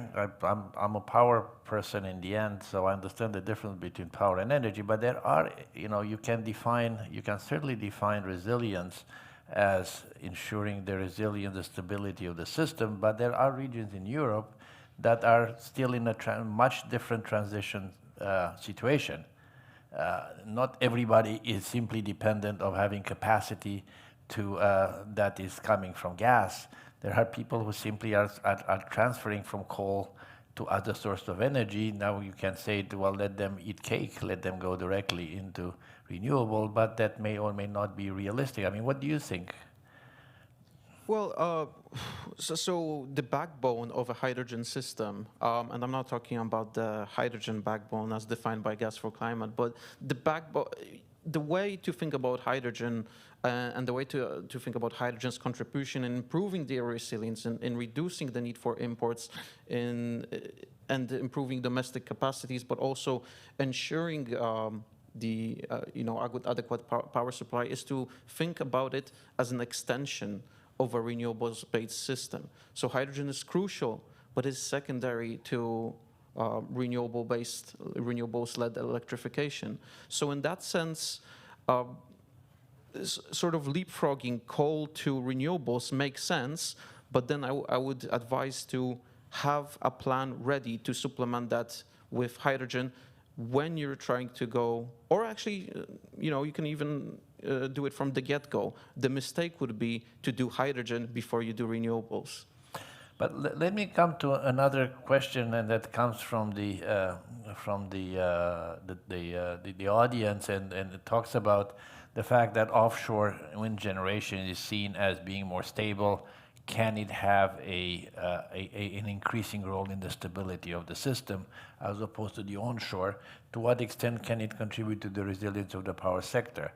I think most of you are gas people, let's put it this way, or hydrogen people, but nevertheless, I mean, we're looking at the whole energy system, and there are different wedges, if you want to put it that way, and certainly onshore, offshore, has a role to play in the stability and the resilience of the system. Anyone wants to pick up on this this issue? Well, maybe I can. Oh, sorry, Georg? Go ahead. Well, Georg, you go ahead first, and then we'll come to you. Okay. Now, but I think in terms of volumes of renewables, the question is currently how much can we get out? I mean, if you see the German discussion and the 80%, it essentially means that all the spaces available for renewable production should be exploited, and that's then about the volume. So it's about the energy, and on the flexibility side, I'm less concerned about offshore versus onshore. My feeling is that the short-term flexibility issue is not such a big issue. I mean, in the short-term flexibility, you can provide that with even with batteries and things. So I think for offshore versus onshore, I wouldn't think that in the modeling these massive storage amounts are really the big determining factor. Would rather see it as a volume than as a capacity question. You know, yeah. So to be honest, Georg explained it pretty well. I agree with everything what he just said. He made the same points that I wanted. Well, that's a short answer. It doesn't give me too many wedges. But let me ask a question, because we had this discussion also about what's happening right now, and the rush out of, you have a system resilient and a system cost and system price. All these are coming into play right now. But we're in a situation of this transition where everybody, basically what you're doing, you're shedding a lot of assets and you're rushing into gas. Everybody's rushing into gas. It's not Europe only, but a lot of people in the Far East, if you want to call it the Far East, and other parts of the world. So is this playing also a role in the resilience of the system? Because, I mean, that may play a role in the resilience of the gas supply, because we're looking at the contribution of the gas to this whole equation. It's about the availability, it's about the transmission, it's about the storage. But there is, okay, so the Gazprom is being the bad guys, but is there a bigger problem that Gazprom being the bad guys this winter? Not a popular question maybe, but nevertheless, I think it's a real question, because our analysis shows that there's enormous amount of, everybody's rushing into gas. So is there, this is something a one-off, or this is something that is going to happen again? Anyone wants to pick this one up? Go ahead. Yeah. You seem to be courageous today. Well, so, there is, it's a fact that gas producers are more regionally and geographically, well, yes, more geographically concentrated. There are fewer gas producers. In contrast, any country can produce renewable hydrogen. So I definitely see a potential of today's market conditions repeating themselves in the future, especially since the European Union, and not just the European Union, but many countries are pushing the narrative that gas is only a transition fuel, ultimately is not the goal. So we're seeing less investments in the supply, and that leaves a lot more power to the producers, to the major producers. In contrast, green hydrogen can be produced anywhere, can be imported in a myriad of ways. It can be produced locally within Europe. So the way to jump off this gas bandwagon is to, frankly, invest in more renewable hydrogen capacities. Jakob. Thank you very much. So I will, let's say, try to get the reflection to both sides. As a security of the supply, this is why we are building this new connection, interconnectors, where we have the expansion of LNG terminal, new one to come. So this is to secure the supplies to Poland and to the CE region. This is as a first. So from the October next year, when the Baltic pipe will be there, we will be fully secured as a Poland. This is also very important in that respect.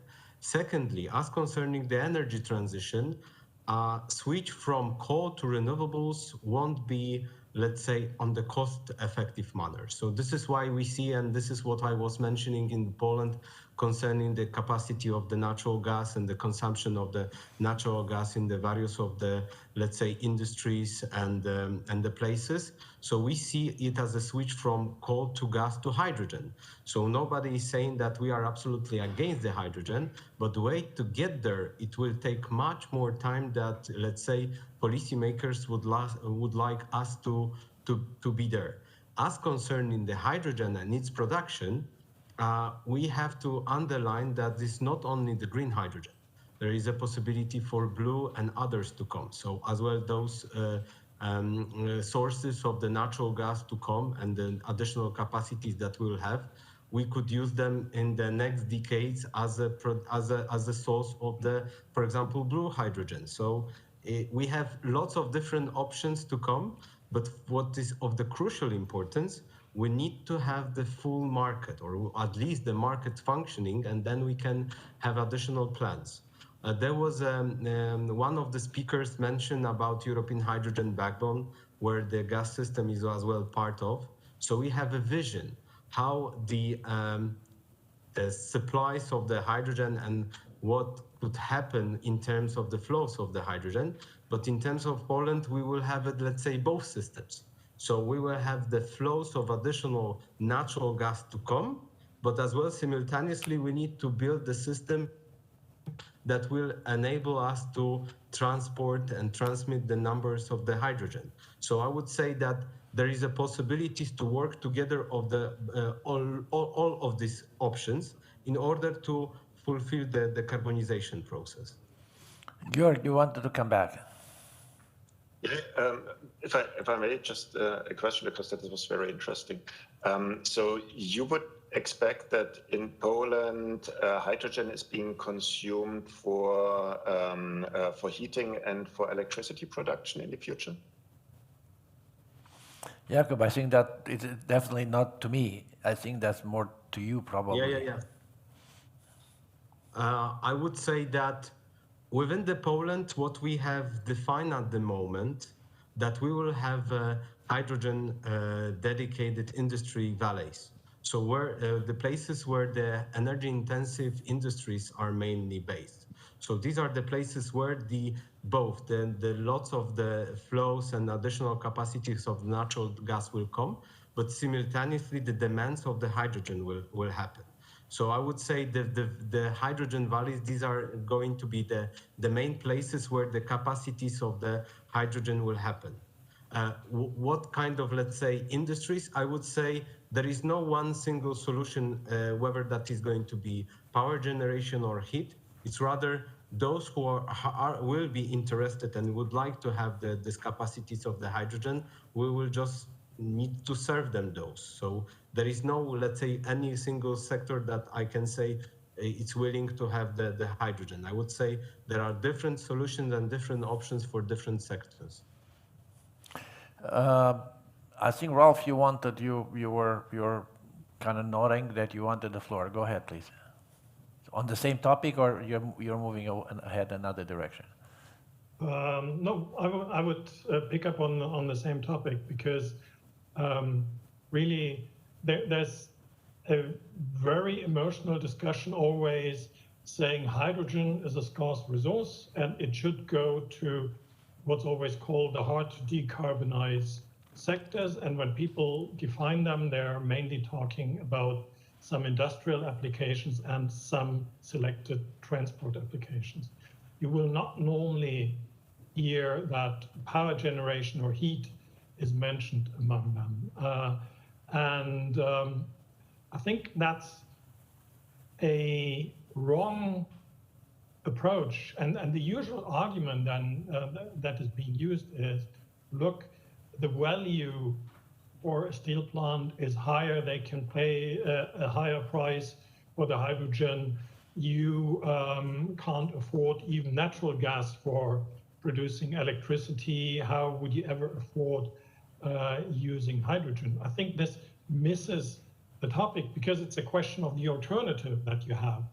And I think we will see, and again, sorry for making reference to the Agora studies. If you look into that study on Germany, you can see that in 2040 or 2045, the biggest share of hydrogen in Germany, according to their scenario, goes into power generation. In fact, it doesn't go into industry, it goes into power generation.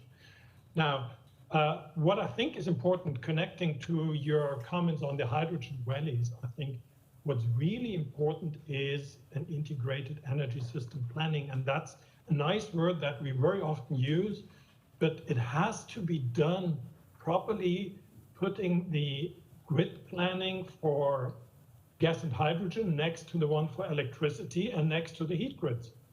And then consider very properly how you get the best infrastructure out of it.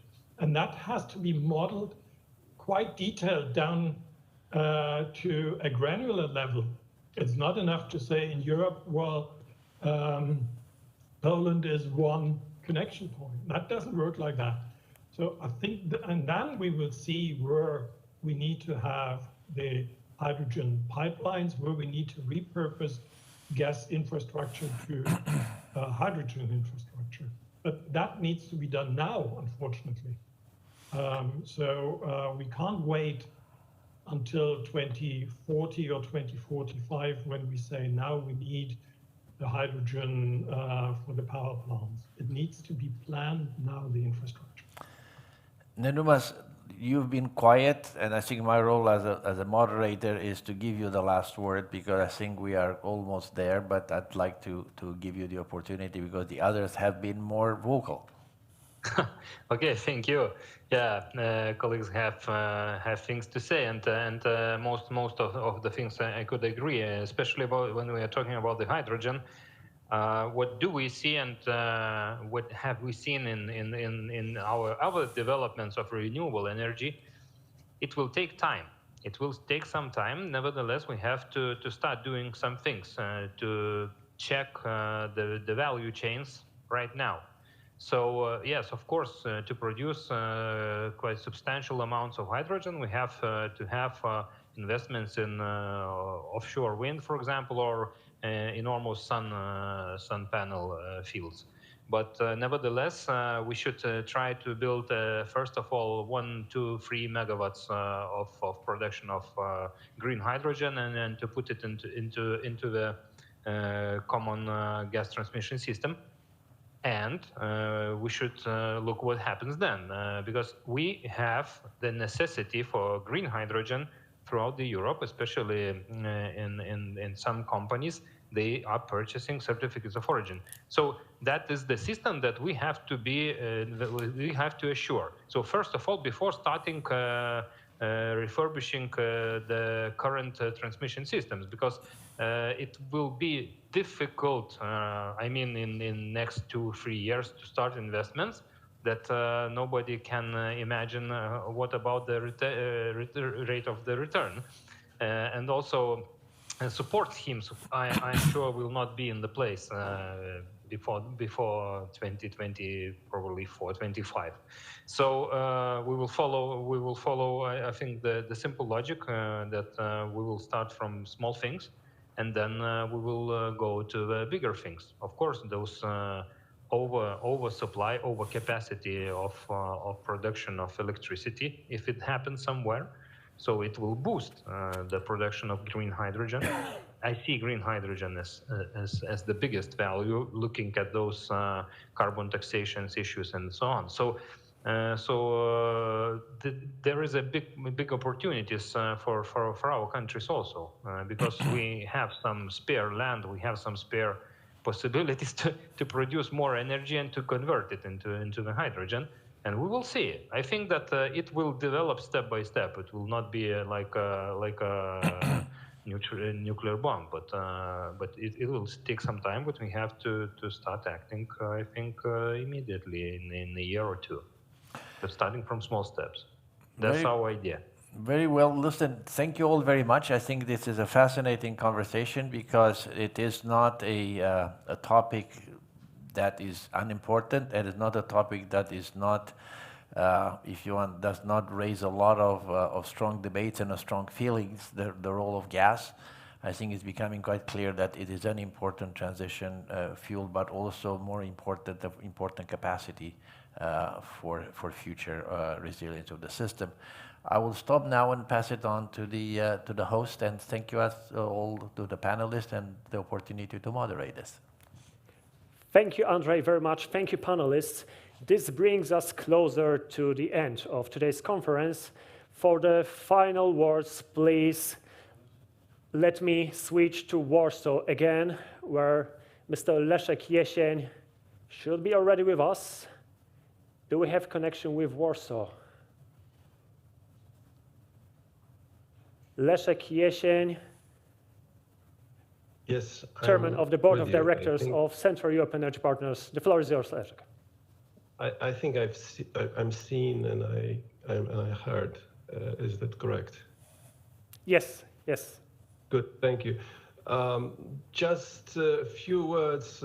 First, warm words of gratitude for this extremely interesting conversation on electricity, gas, and the resilience of our systems. If I can try to draw a couple of conclusions, then I'm tempted to say that the resilience is clearly a challenge that could be seen from probably all of the presentations in interventions. And my sum up would go as follows, that the first remark is that the more renewables we have, it seems that the more natural gas we'll have at this stage of technology and energy affairs as we stand now. And it means that we will be more, not less, dependent on the external suppliers, including the bad guys that was mentioned in the last panel. So that is, to me, less resilient path rather than more resilient one, at least in the immediate future, including immediate months, which is quite worrying. My second remark would go on a more general note that we seem to go along on this energy transition trying to micromanage things, micromanage the subsidies for renewables, for the other technologies, for storage, for hydrogen. There are now price caps because there are price hikes. And then that is a contrary to what our instincts, I think, should tell us, that the more markets, it's safer and more resilient than the less markets. Because the vast imagination of our compatriots and technology inventors is something that will save us all, probably, ultimately. So I think this is something that we should look at when we call for things that we need and more of a system planning. In principle, yes, but in reality, we have to leave elements of free market to work our well-being. The third note of mine would be that optimistically, it has been called that the nuclear power generation has been in a renaissance period, and the mood is changing, as Alain Tassonet called. That is a good point from the resilient point of view, because it's a stable generation that is not dependent on the weather conditions. The fourth remark from my side would be the following, that we need probably a rethink of the market design specifically for electricity, which is the driving path of the market as they are. But behind the electricity, there is always the other markets on fuels, of course. And that came to me from the obvious remark from Jerzy that the costs for renewables fell dramatically over the course of last years and decades, while the cost of the nuclear power generation has been rising. That is, of course, true remark if we take the price of the electricity as the single commodity that is being priced, as it is today in Europe.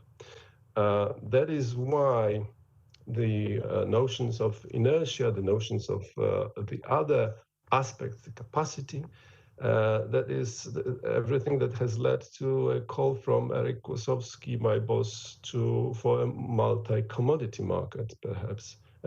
A market that would combine our needs for various elements in the energy sector.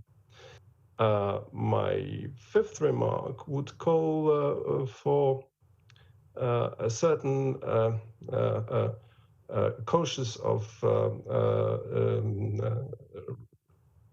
cautious remark to our hopes for hydrogen development. I'm all in a keen interest to see whether we will be able to develop the vast amounts of generation, as it was called, for producing hydrogen, and then vast amounts of storage to store this hydrogen in massive scale across the continent. But this is something to be seen. It's something that we have never really attempted. And it is not the first time that humanity, and especially in Europe, we are trying to do something with hydrogen. And that is to be seen whether we will be able to keep this leadership. I mean, Kadri, Simson, the commissioner, and Professor Jerzy Buzek, they both called for continued leadership from the European Union in this energy transition. That is very right. But of course, as any leader in competition and technology development is aware, the leaders are prone to make mistakes. Now, as I happen to work on a daily basis for the Polish transmission system operator, that I'm acutely aware that we need to deliver electricity at each and every second of time, which means that we need electricity at each and every second of time in order to supply our customers. That is something that is done on the electricity produced, not on the electricity promised to be produced. And finally, I was very happy to hear the final words from the Muras news from our colleagues from Ambergrid, who said that things will be done in a way of step by step. That is a very pragmatic approach. I think in this area of technology dreams that we have, this practical approach is very much needed for the resilience of our energy systems. I thank you very much, ladies and gentlemen, for the participation and for this day. It was very fruitful for me, and I hope it was for you. So have a good weekend. Thank you very much. Bye.